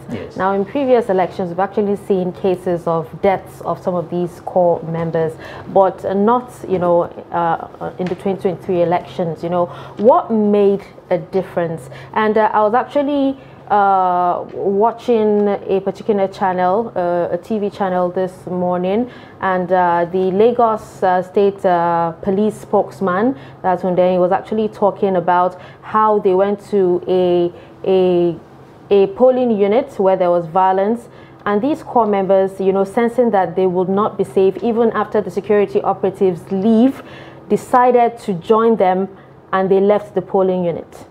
So what do you think made a difference this time around, you know, compared to previous elections for these ad hoc staff? Okay, like you rightly said, in previous elections, I remember, was it 2019 or 2015, that particular incident in Bauchi, where you had core members, quite a number of them were attacked and I think even killed, you know, during an election exercise. But this time around, I think the trend has changed. I don't know, maybe it's because of the, you know, with the introduction of these beavers, where the issue of ballot box snatching is no longer pronounced, because it is in the process of that desperation of coming to snatch ballot boxes and paper that you see the attack on this other ad hoc staff that are manning these places also, you know, become an issue. So, but generally speaking, in this sorry, just before you continue, was there like some form of training for them before the elections? Because I actually saw a video where some of them immediately they sensed or saw the thugs from a distance, they ran into a room and locked themselves with the ballot boxes. I think even with training or without no training, if you see some form of danger approaching you. Some would actually forget the ballot boxes, yeah? Some will abandon the ballot boxes and don't for the election. With training or no training, if you see potential danger approaching you, I think the natural thing for you to do is to, you know, respond by, you know, running into safety. So I think, well, training could also be part of it, because I think during the training exercise, they also teach them some security tips, you know, that if you see potential dangers or this, and what to do and, you know, to avoid it. Because the most important thing is your safety first before whatever exercise you are going to carry out. So, well, training could be part of it, but I think generally speaking, beyond the training thing, the idea of the whole exercise this time around being you don't have cases of you know, where people will go and snatch, will go and be snatching ballot boxes. Very rampant. But it's when you see that kind of large crowd of, you know, people coming in to go and do those kind of things, and then they now target the ad hoc staff, majority of whom are these coppers. You know, by this time around, I think it's a different kind of. All right, Mr. Kabo, there was a report where an ad hoc staff of the those who took part in the election, a core member, she took to her Twitter page on election day to campaign for a particular, to solicit vote for a particular candidate. Now I'm wondering, legally, should that be allowed? It's a crime under the electoral. It's a crime under the electoral. There is even one that the court said thumbprinting for a particular candidate. That's a crime. Who apologized as well. It's a crime. Apology does not doesn't work in this regard. But I think generally those incidents are far apart, few and far apart. It's not a trend at all. And coming back to the issue of why there was a general security improvement in the security status of the polling units. Recall that Mr. President made a broadcast, and the message was very clear. And in most states, you saw the show of force by the military. Like in Lagos, you saw the tanks all over the town, and I think they were there for a week, more or less making the demonstration, which is also in furtherance to Mr. President's warning that if you want to see the last of you, snatch a ballot box. Although that in itself was offensive and against the law, because in any case, that is a crime under the Electoral Act, and the penalty is not death, certainly. So and like I said, once the law has established its own form of punishment for an act, you cannot, as an administrative executive, improvise or add to it. You cannot. Okay, you know? so in addition to that, I want you to tell us if it's a crime for voters or electorates to record proceedings of, you know, the elections, because yesterday we tried to get some eyewitnesses to send in videos of what's happening in Enugu precisely, and security forces stopped them from recording. Now, what the law prevents is from you to publish or communicate to any other person about the actions of a voter. If I am voting, you should, and you have that information, the law says you should not tell any other person. And the law also says that you should not look at the register and tell the public about those who voted or those who did not vote. And basically, voting is not a secret thing. It's a public thing. There is nothing wrong in you televising the proceedings there. What you shouldn't do is intruding in the process. Why would coverage of the election be an intrusion? Oh no. But if you now want to go to a point where you start showing those who are voting who they are voting for, then obviously you are crossing the line. That becomes a crime. But I think there are those who are accredited to report these things. So I think if you ask maybe eyewitnesses who may not be accredited to do that, I don't think the security people will allow them. Because for you to be able to officially, you know, report what is happening at this thing, you need to be accredited. Like journalists, you have your accreditation, and then so any other person can just come and start recording. I think the security people will not allow that. No, accreditation is to bring order. But like I said, what the law does not prevent, it allows. You understand? Yeah, but sometimes you want to give order, and you also want to be sure that there is some form of professionalism in the coverage. when you are accrediting, of course, people are coming with their own credentials to know that they are actually coming from reputable media houses. That is actually why they do the vetting and do the accreditation. But you asked the question specifically if it is a crime for you to cover anything. I do not think it's a crime. All right, well, thank you so much, SAN, Mr. Sam Kabo, for joining us on Nigeria Decides 2023 at this time. We really appreciate everything you've said and your analysis on the 2023 elections. Thank you very Mr. McLeaver will still be here with us, so then we'll take a quick breather, and when we return at the top of the hour, the show continues. Stick around. Arrangements already in top gear to commence the collation as at the time of compiling this report. INEC officials were seen making last-minute preparations at the center amid tight security. As we can see, we are now getting prepared, hopefully prepared, for a commencement of collation exercise of the presidential elections that was conducted yesterday. Yesterday, we were unable to start doing it because most of the local governments cannot produce the final results of the collation from the respective local governments. So it has to be postponed to this time by today. Similarly, election observers under the auspices of Yaga Africa, who monitored the election, are confident that the people's votes will count when results are finally announced. We thank God, so far so good. As you can see, some local governments have started arriving. Result for some local governments have started arriving.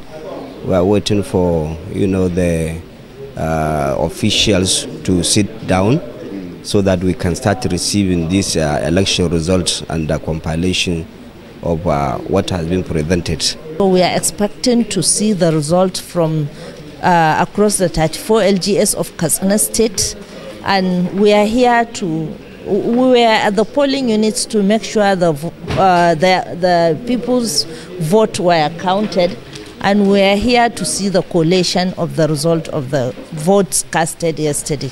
In the same vein, agents of some political parties who participated in the just concluded elections were optimistic of the result and expressed readiness to accept the outcome in good faith. We are sure, we APC, whatever the outcome of the election, we are sure it will be accepted because we knew the election was pretty fair and credible. It was a clear indication that the INEC can conduct election in so many ways that were introduced by new technological innovations.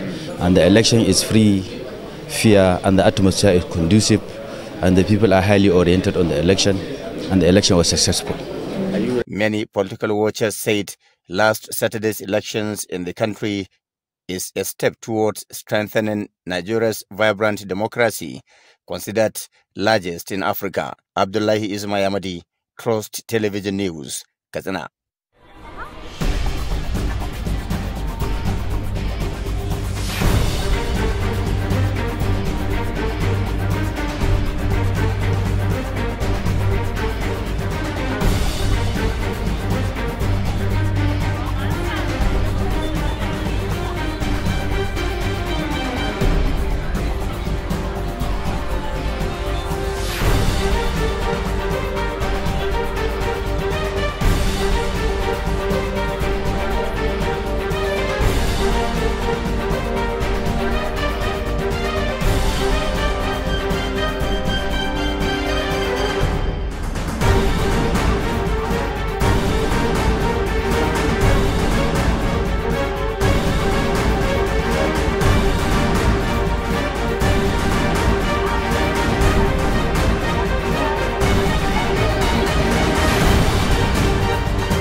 TV, documenting the Nigerian story.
All right, welcome back, and thank you for staying with us. You're still watching Nigeria Decides 2023 on Trust Television, and we're still live at the Federal Capital Territory. Now, from 1 p.m. up until this time, we've actually had so much to discuss. And just in case you are just tuning in, you can actually catch up with us on our social media handles, especially on YouTube. Just go back and, you would actually get to find out everything that we have discussed.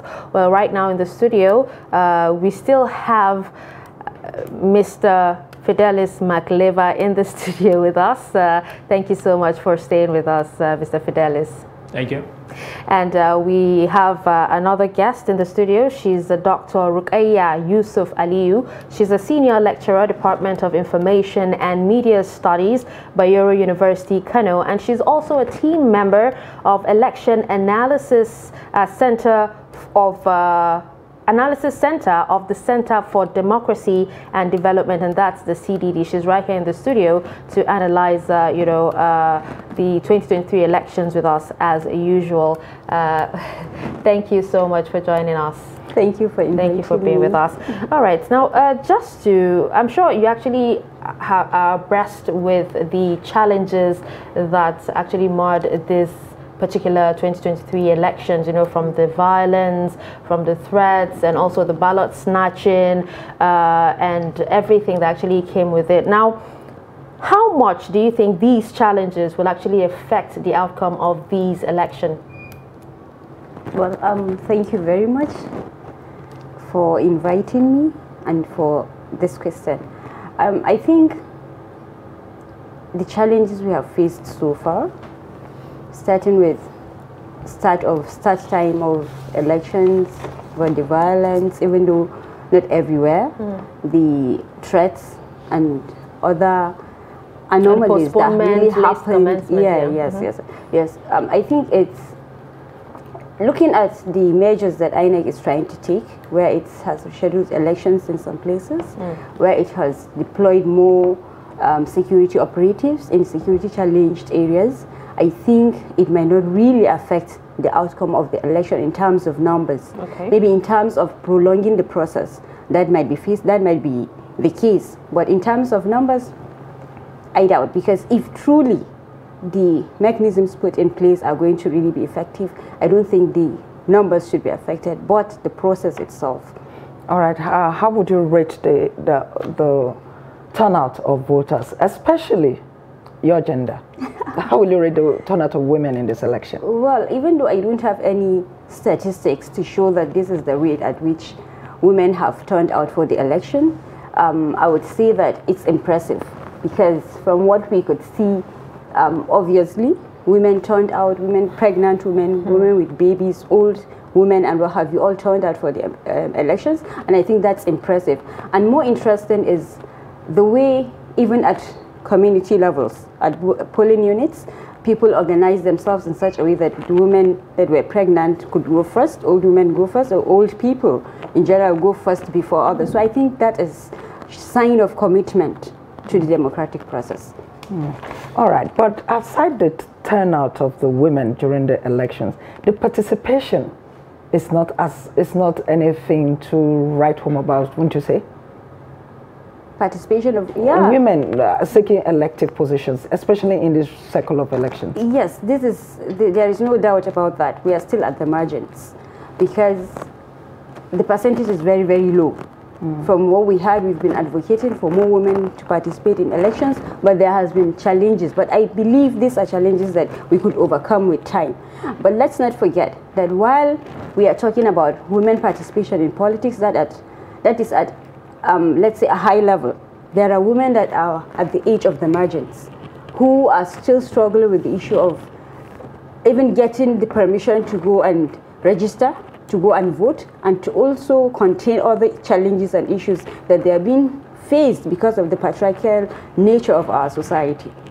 All right, now still talking about our agenda and why we were not so represented this time around. We still have Mr. Fidelis Makleba, and I would actually pass this particular question to him. I asked this question yesterday. What actually happened to the female gender? Because even in terms of registered voters, we actually saw that the male were more than the female, and it wasn't so in previous elections. Okay, I think first of all, in terms of the participation, like Stella asked earlier, you know, there are socio-cultural and economic factors that, you know, affect women participation in elections. You know, our kind of elections have to do a lot with money. And you see, in most cases, women, I wouldn't want to say this name, but they are financially... Are you saying women don't have money? Is that what you're saying? No, what I'm saying, they are financially disadvantaged to some extent compared to how the men could, you know, amass their... You know, most of the monies you have from the male politicians are ill-gotten wealth. I think women, in most cases, get their monies in a more decent way, and the volume. The men are the ones that, you know, when it comes to showing off wealth and all of that, they have, let's be practical about the advantage to the women. So that also affects them. You could see that even in terms of buying these forms and other things, the campaigns and all of that, the amount of wealth you see men display is higher than that of the women. So in a way, it could affect the participation of women in this. And then the other this thing is socio-cultural factors. In some society, in some of our culture, you see women are not allowed per se to be involved in politics. You know, so you see them, the willingness is there, but for socio-cultural factors, you see them drawing back. You know, then the level of awareness, I wouldn't say it's not high now, but most of them are still not too aware of the fact that, look, this is democracy, and it is your right to also come out and participate in this process. So I think a lot needs to be done at the level of that awareness. It has gone very high now because the way it was in previous election, the way it was years back, is no longer the case now, that you see women having that zeal and determination to come out and then participate in the election. But like I say, some of these factors are what make the women to, you know, draw back when it comes to participating in elections. All right, Doctor, you talked about some of the challenges. Fidelis said the same thing, but then there's been a lot of advocacy on that to see that more women come into it. So what is the problem? Is it that this advocacy is not reaching the right group of women, or what exactly is going on? Because there's been a lot of campaigns and, you know, in that regard. Okay, you see, advocacy is one, but there are other factors and challenges on the line. Let's take example, economic factors. The females are, by design or by nature, let me say, economically disadvantaged. And if you look at how expensive our democracy is, take example, the type of money you have to use to buy nomination forms. How many women could afford that? Women are not involved or engaged in activities that they could. I mean, to most women, that is outrageous. How could you ask a woman to do such a thing? Another thing is perception. We have a common perception in our society, which is a patriarchal one, of course, that women involved in politics, there are some form of negative perceptions about them, and name calling and profiling and what have you. So a lot of women, not because they don't want to be part of it, but because they are part of the society and they wouldn't want to be seen in a negative light. Therefore, that could be a contributory factor in terms of participation of women in politics. But Dr. Ruqayyah, would you actually say the electorates this time around voted, you know, along religious and cultural lines? Of course. You see, at the center, at the EAC, that's Election Analysis Center of the CDD, our analysis is basically within a framework of 5 I's, which identity is the first one. And the issue of ethnicity, religion, and other profilings fall under identity. So to a large extent, we could see. And interestingly, we have candidates from across the geopolitical zones of the country. So that has affected the voting pattern. That has affected the type of campaigns that we saw. That has affected and is going to affect maybe the outcome that we're going to be seeing in days or hours to come. So even though our democracy is growing, it's over 20 years of age, we're still there, based on your observations? Yes, I wouldn't say that we have not made progress all these years. We have, but we need to be better, or we need to be placed better than where we are. All right, you were saying something, you mentioned cost of nomination forms for women as part of the issues. But even there are instances where the party, where they are charging the men a lot of money, they reduce the amount that they charge the women. And in some instances, they give the women free. But we also see instances where even during the primaries, you see them stepping down for a more popular candidate, as it were. And then people begin to wonder, are women really serious about this process? Yes, I'll tell you that women are serious, and they are willing, because when you interact with women in politics, the type of enthusiasm you see in them, you understand that there are factors that are keeping them away. Naturally, they will want to emerge, they will want to contribute because they feel the system should be better than what and how it is. But let's take example, the Binani candidacy. You could see how like everyone is against her, or people ganging up against her just because she's a woman. So these are some of our challenges. Binani stood firm in terms of countering all these challenges that we've been talking about. At least she made it, but still she's not been shielded of all these challenges, all these intimidations, threats, and what have you. That's one. And two, it's not only female candidates that step down for their male candidates or for other candidates. This is happening in the polity. In politics, we all know it's a popular thing. And because there are so many political activities that go on the ground that might not be really in the public space, for us to really say this is what, but we know that there are negotiations made at maybe party levels or individual levels or group levels, and therefore this is why we're having people stepping down. And come to think of it, how many of the women that are vying for political positions in this country have actually stepped down for a man? Mostly they are defeated during primaries. They are not allowed to go into the primaries whenever they show interest that they want to be there. So these are some of the gender issues that we are being faced with. All right, Can I add something yes, there? Yes, please go ahead. I think there is also this factor of women undoing themselves. You see that if a woman is standing for a political office, instead of her counterparts to rally around her, you see them exhibiting some form of envy, some form of, So that factor of women too, supporting their own is not there. And it's one of those things that is also discouraging, always affecting the level of participation by women in politics. Yeah. I stand to be corrected, but I think this is also a factor. You see a woman will stand for election, then you see other women, being against it, being envious of it. They don't give her the desired support. The men is the opposite. You see the men. Well, Fidelis, that's some persons have said that this is an argument put forward by the men to continue to suppress the women. But Dr. Rukaya wants to respond to that. So she can. She can. I'll have to respond to this. Yeah. Because you see, we have gone past that era. Yeah. Because where a woman will not support a woman. No. What is obtainable now is women supporting their women folks. Let me give you an example. I don't know if you know about Women Radio in Lagos. Women Radio. Yeah. Purposely, that radio station was established by a woman to support women.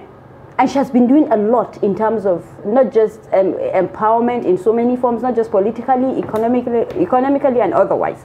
And I tell you, among the women folk, we have gone past that stage where we see a woman as a threat or where we see a woman as a rival. We see ourselves as one, and we have realized that we need to put our strengths together so that we can face our challenges together and win together. So how much of that is translated into practical terms? Okay, let me just ask Dr. Rukaya this question. Now, you talked about women supporting women. Now, out of the 18 candidates, there's actually one presidential candidate, and she's a female presidential candidate, right? You're laughing, Dr. Rukaya. Well, how much support did she get from her women folk? Yeah, I know, but let's just look at the nature of our politics. In every election, you have key actors. And in this election, we could see that the 4 leading aspirants are the aspirants that people went to vote out for. Mostly the remaining 14, you find out that maybe in their polling units, they get very few votes. So let's not look at it from the gender dimension. If a candidate were, a female candidate emerged for any of the 4 leading parties, I'm telling you, would have come together in mass to vote for her. But there are certain political calculations have to emerge from a leading party for people to vote for her. For women to actually come out and... No, what I'm saying is we have political calculations where let's put together, let's say, the votes of the women that voted during this election. If we are just to vote for that candidate, of course, the issue of popularity in politics and what have you also have to play. The issue of, we all know that party politics in this country, we can't do away with it. No matter how, your party needs to be strong. Your party has to be among the top parties or political parties in the country before it is expected or calculated that you're going to make it. Well, Doctor, but you do know that there's this particular party that was not popular but became really popular in this cycle of the election. So I'm telling you, we are just coming. I'm telling you, by the next election, we're just coming up. We have just identified many challenges, and we are trying to succumb these challenges gradually. And I'm telling you, by the next election, we're going to see an improvement in women supporting women in politics. Okay, so Mr. McLever, I actually want you to tell us this, right? Are you saying that women are ready to lead Nigeria, but they're not given the opportunity? No, I wouldn't say they are ready, of course, but whether they are not given the opportunity, like I earlier said, one of the factors is from they themselves. She said no, but that the level of consciousness will have gone past that. But like it was identified, you only have one of the presidential candidate in this particular election, which one would have expected that by that mere fact, there should have been this massive backing by the women folk, you know, in terms of even during the campaigns to just play up her candidature to the extent that she will be at the forefront of this particular election. But we haven't seen that. So I think there is still a lot to be done in, trying to ensure that women are, brought to the front burner of seeking elective offices in Nigeria. They are ready, but for reasons, of course, the men are always... Are Nigerians ready for them? For the women? Nigerians? There's one question I want to even ask Dr. Rukaya. Yeah. One issue she raises is culture. Our culture is not going to change anytime soon. Yes. We have areas where, of course, I mean, we know during the Salah, during the Christmas and all of that, traditional rulers go to visit the woman, the governor. And we have issues like that where we know that some states, they cannot say they're going to visit the governor. So all of especially the cultural aspect, is it going to change anytime soon? Even these cultural barriers are breaking, are collapsing with time. This is why I say maybe it's not something that is going to be like so visible, the results at the moment. But I'm telling you, we are collapsing these barriers. Women are getting to where they are not expected or they've never imagined to get to. And gradually we'll also get to the political positions. Let me also talk on the issue of the females not supporting the only female presidential candidates. You know, our politics is an expensive one. You need to campaign. Even if you're a woman or a man, you need to make yourself popular, you need to sell your ideology, you need to sell yourself, you need to convince people to vote you based on what you have to offer. Does this woman presidential candidate of ours has the wherewithal to do that? All right, has she really campaigned the way the men have been campaigning? We'll actually discuss more on that. So quite a short time. Hopefully we'll actually have you to talk more on this. Thank you so much, Dr. Rukaya Yusuf Aliyu, for joining us on Nigeria Decides 2023.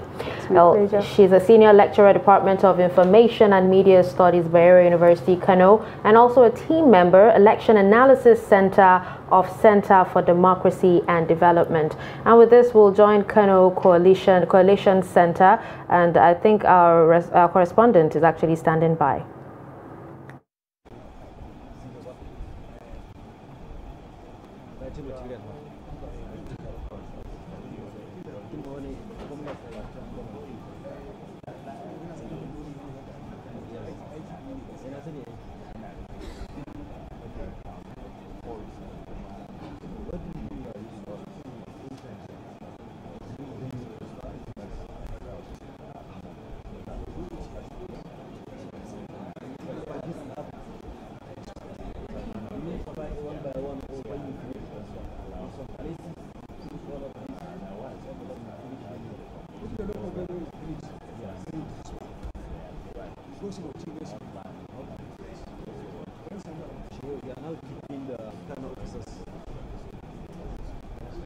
Disciplined ladies and gentlemen, can I have your attention, please? Now that you understand, the Resident Electoral Commission call my attention that please, media, please, we want everyone to be attentive, please. If it is necessary, you want to make call, please go outside and make a call, please. Otherwise, I shouldn't have been allowed to come here. If I like to do America and the other places, I want to do the Nigerian factor. I allow the phone, or I could have put it, but people are online, you know. Please just respect these collation centers. The Chief Collation Officer of State, I'd like to start now by calling the Election Officer, Dr. M.M. Maina, to Garimana, to come and submit.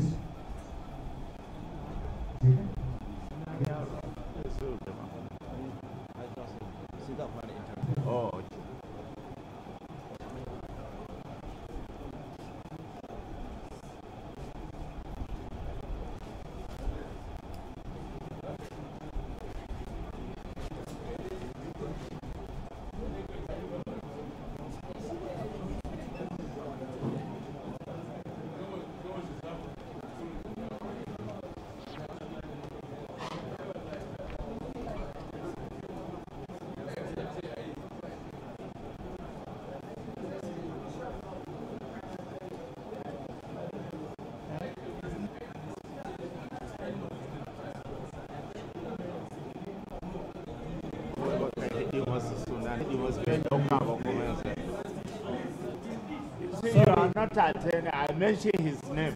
I thought I was adequately introduced by the REC. My name is Lawal Suleiman Bilbis. I'm the Vice Chancellor of Usmanu Danfodio University, Sokoto, a professor of chemistry. Thank you.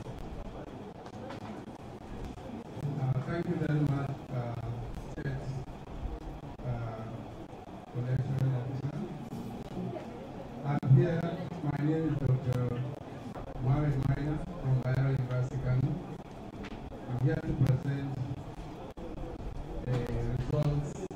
Please, can we have some silence, please? Please, silence. Thank you. The results of vote from Garuma and local government. Garuma and local government, we have 10 registration areas.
The votes scores by various political parties are as follows. Party A scores 2 votes. Party A scores 2 votes. Party AA scores 4 votes. Party AA scores 4 votes. AAC scores 3 votes. AAC scores 3 votes. ADC scores 27 votes.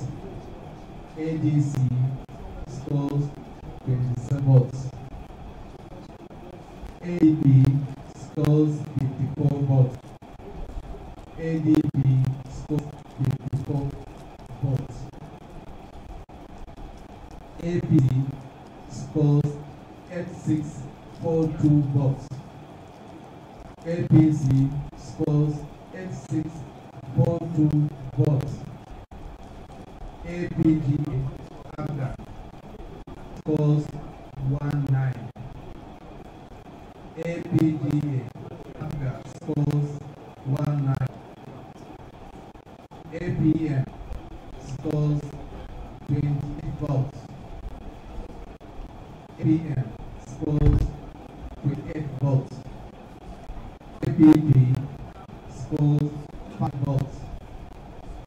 AP scores 5 votes. BP scores 8 votes. BD scores 8 votes. LP scores 160 votes. LP scores 160 votes. NNP scores 12249 votes. NNPP scores 12249 votes. NRM scores 16 votes. NRM scores 16 votes. PDP scores 4409 votes. PDP scores 4409 votes. PRP scores 9 votes. PRP scores 9 votes. SDP scores 6 votes. LP scores 6 votes. YPP scores 136 votes. YPP scores 136 votes. ZLP scores 15 votes. ZLP scores 15 votes. And FE scores 2 votes. FE scores 2 votes. Yeah. FE is not on the summary result form, but there were scores from the ballot. It's on the ballot. So some people cast the vote, so we have to record it. Total valid votes. Total valid votes 25794.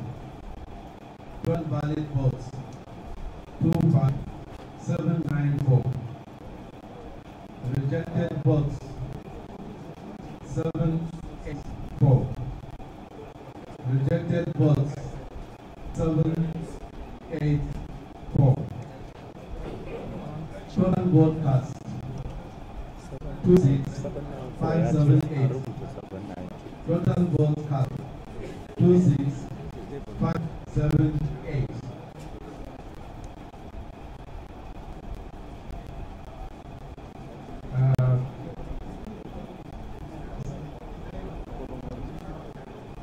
We have rendered some state collectors. Let's go ahead. Some scores of issues in polling units. Okay. And I have the reports for cancellation of some polling units due to violence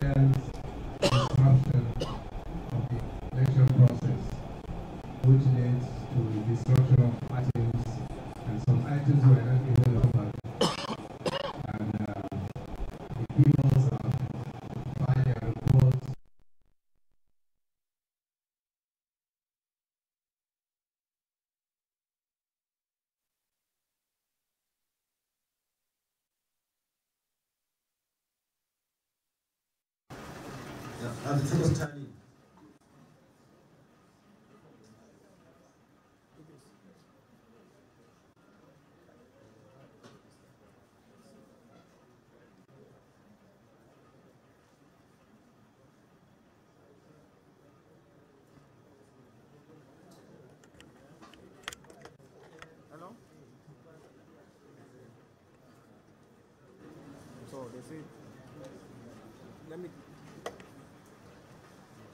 What we have now, based on the template available, the other blue parts go there, it's called 2. When you add 2 to that, this balance.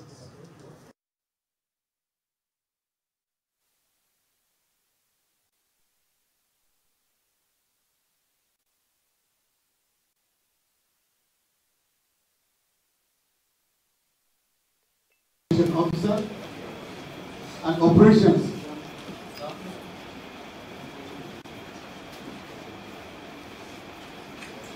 Thank you.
We have 2 ways of doing it.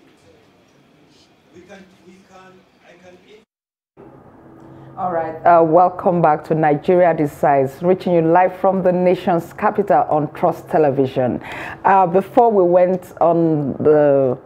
took you to that collation center, Fidelis McClever, the group politics editor of the Daily Trust newspaper, was here and is still here with us. McClever, so your final take on the general elections before we let you go. All right, my final take is that now is the moment of, declaration. So I believe that the remaining process in the election, the collation, everything will come peacefully, and then by the end of the day, we'll have a new president that will lead the country in the next 4 years. And then I don't expect post-election violence, because that has always been the most dangerous part of our elections. So with that, I think we're good to go. All right. Thank you so much, Fidelis, for joining us this afternoon. Be sure that we're going to invite you when we need you again. It's always my pleasure. Thank you so much. So with that, we'll go for a very short break, and when we return, the show continues. Please stay.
All right, welcome back. It's still Nigeria Decides 2023 on Trust TV, and we're about wrapping up this particular lap of the show. And right about now, we have one of our presenters in the studio to tell us or give us an insight on what is trending online, you know, as regards the 2023 elections. And I would like to introduce Sumaya Abubakar to us. Hi, Sumaya. Thank you for joining us on Nigeria Decides. Hello, Stella. Thank you.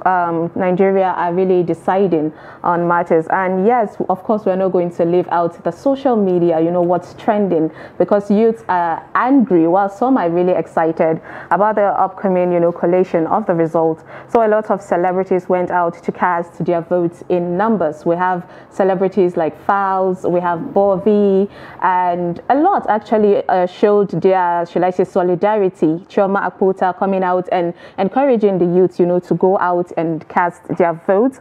But then, as usual, it cannot have, you know, the election cannot go like smoothly without having a bit of hate here and there. So the first news that I bring from social media is that we find to upload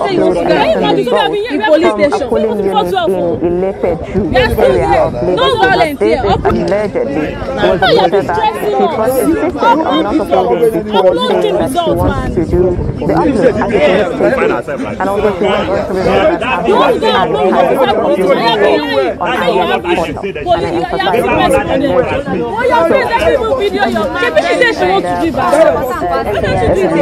Kabo actually said that it is against the electoral law. Now, I wonder why.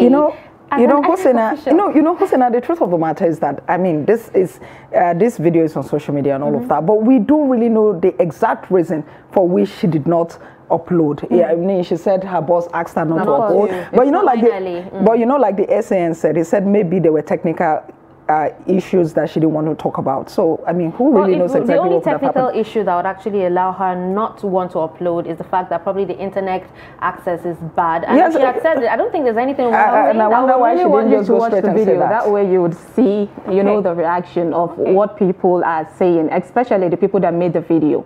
Take a look.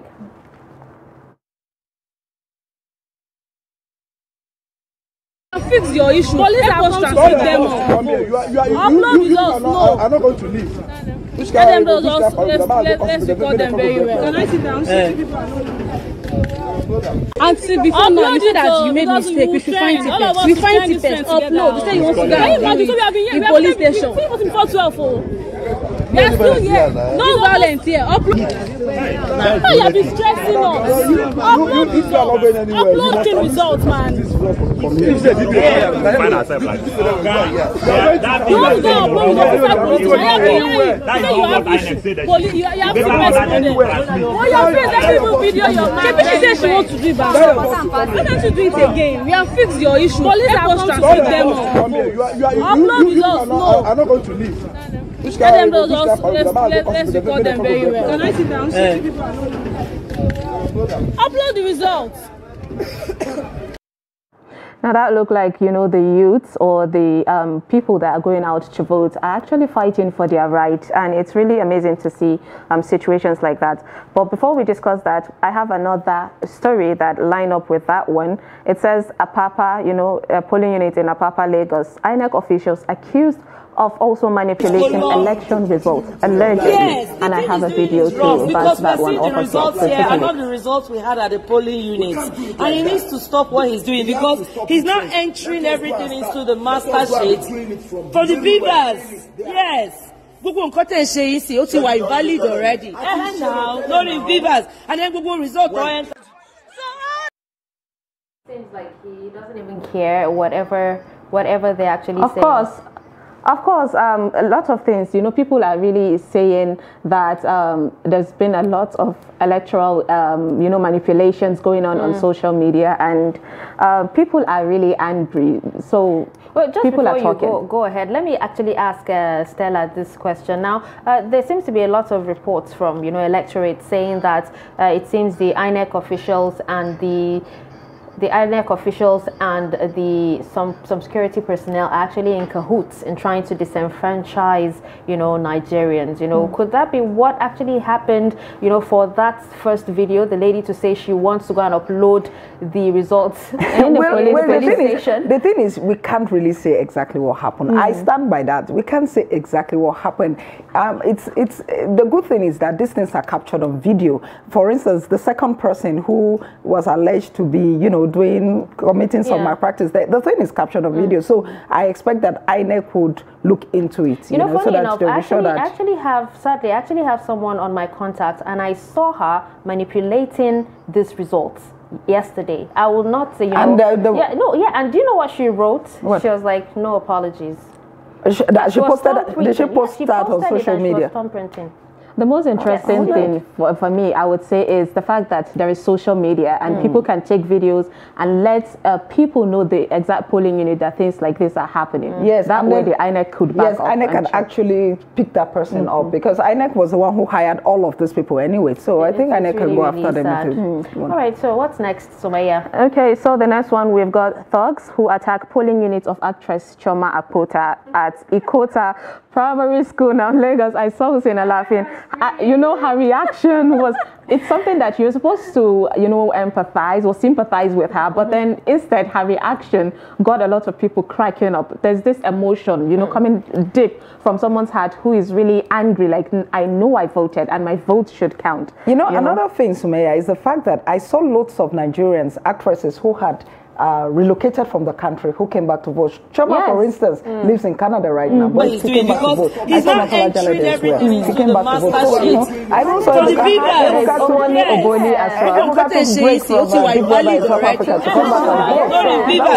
Imagine how disheartening it must have been for them. Do you understand? And then, you know, I think one of the major problems in Lagos is these issue of thugs. Yes, they're actually causing a lot. And I actually saw her screaming, saying she didn't expect this. Where is the free and fair and credible elections that they were promised? I actually have the video, and I want people to watch her reaction because it was really heartbreaking. We were able to restore peace, and then we were able to vote.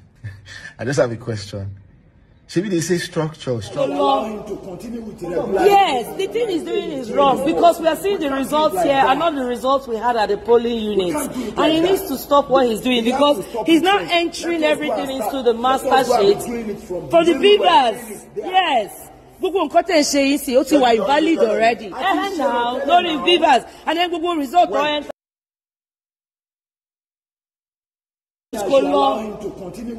Yes, the thing he's doing is wrong because structure. They have the structure. They have all the structures in the world when it comes to political stuffs. What then happened? Why did you send your thugs? Labour won presidential, PDP won senatorial and House of Rep. Labour, I think Labour had like 100 and something votes, while the next was APC with like 30 votes in my polling unit. We voted, we stayed, waited for them to count the votes before we left. Let me know the situation report in your area. Ikate Owa. So I think it went down to Fal's video instead. And, you know, Fal was attacked at his polling unit in Ikate. And his phone was seized in Lagos, well. yes. And it was seized because he was trying to record by thugs. And these thugs issues happen in a lot of polling units. You know, some people didn't get to vote. But Fals came and he said that his polling unit ended up, you know, coming back, you know, restoring the peace in that area. And they actually got to vote. And the result was also announced. So it's a good ending, I would say. Happy ending. Yeah, it is, definitely. We actually saw the likes of Banky W. You know, yes, he's running for the House of Representatives. Yeah, but do you think he's going to get it this time around? Well, we'll have to wait and see. Some said on social media that, you know, in fact, because the youth are actually clamoring for change, they don't even care whose party it is or where Banky W is. They're just voting for a particular party, and they don't even know who the candidates are. Yeah. I think there was a video of a lady who was crying that she voted for a wrong party. Another party. Really sad. I feel for her. I felt for her as well. You know, I feel like there wasn't a lot of sensitization on, you know, before they would tell you, okay, when you see this symbol, you should vote for it. Yes. This time around, people just assume everybody knows. And I think there were some people who still went to the polling unit expecting to see names of candidates instead of just the party logo. That's true. You know, I think some people went that way, and you know. Okay, we have another next story of BBA Nigeria's Prince Nelson and Werem, who calls out INEC for allegedly not allowing their officials to continue an election they postponed at his polling unit in Osaka, London, in Lagos State. So Prince was, you know, disclosed that about 200 people are yet to vote, and the INEC officials are saying that they were instructed not to come back. Just take a look. The voting process because of security reasons, and I can assure you that the voting here yesterday was peaceful. There was no rancor, there was no quarrels, nothing.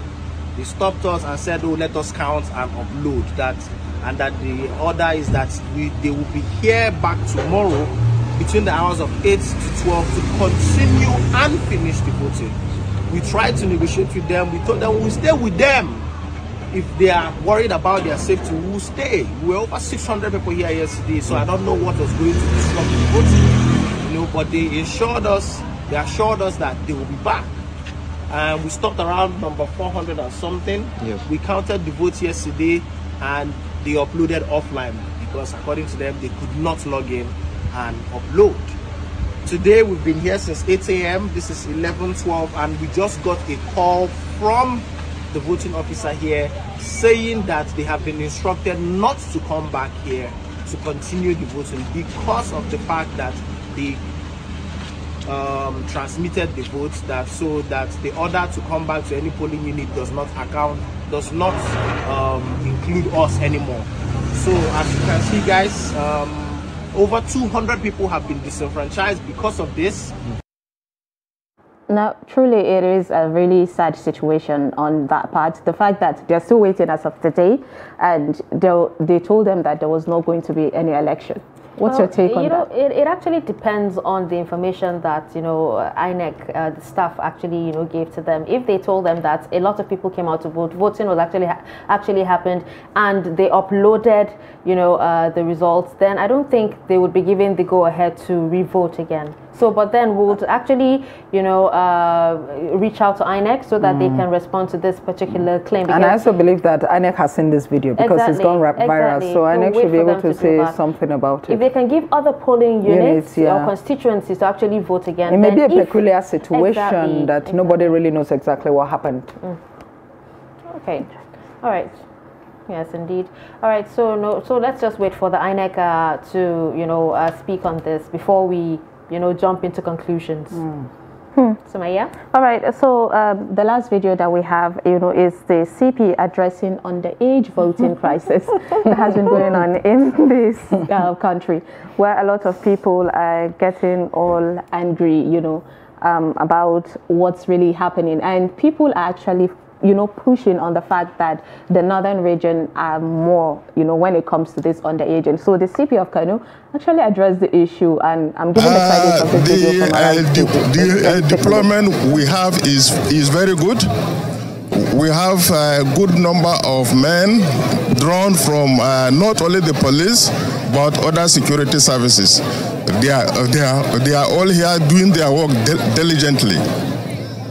Yeah, but we visited some of these polling centers at Kwakwanso polling center at Madubi local government in the stronghold of the hometown of Senator Rabi Musa Kwakwanso, and we saw the crowd control there, which was quite awful in terms of organization, and the security presence was little until we cried out, and before we saw the arrival of security forces there.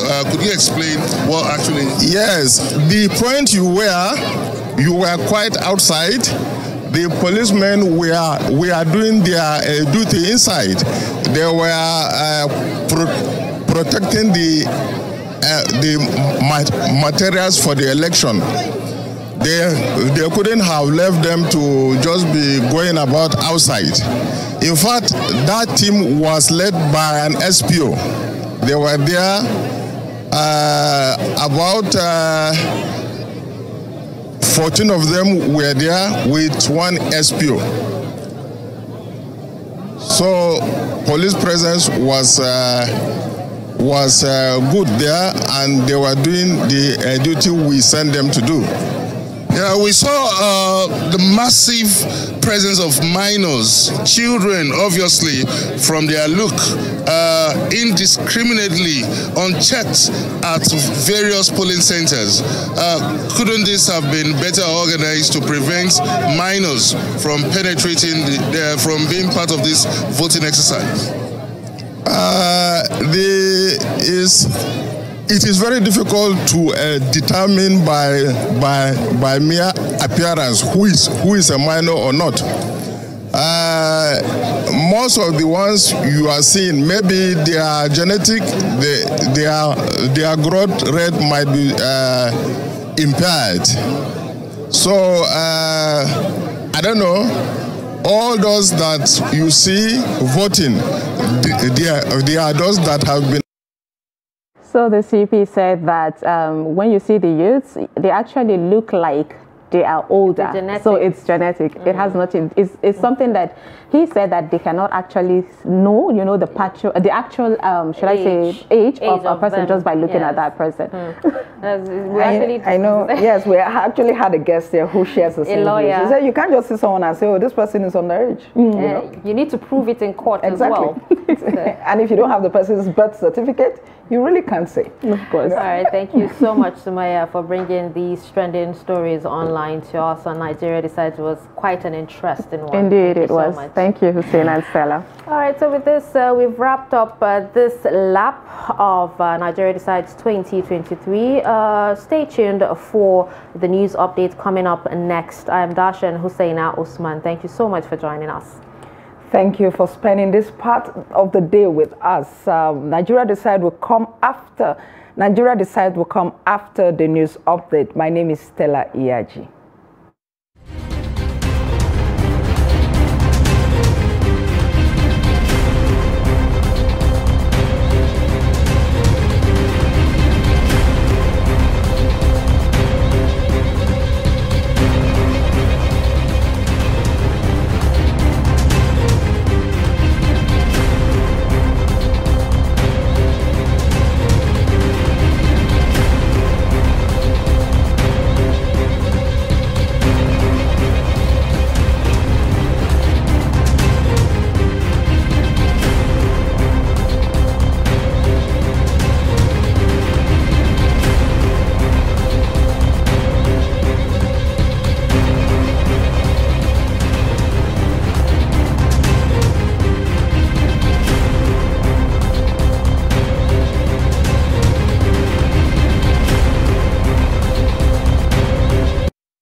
Thank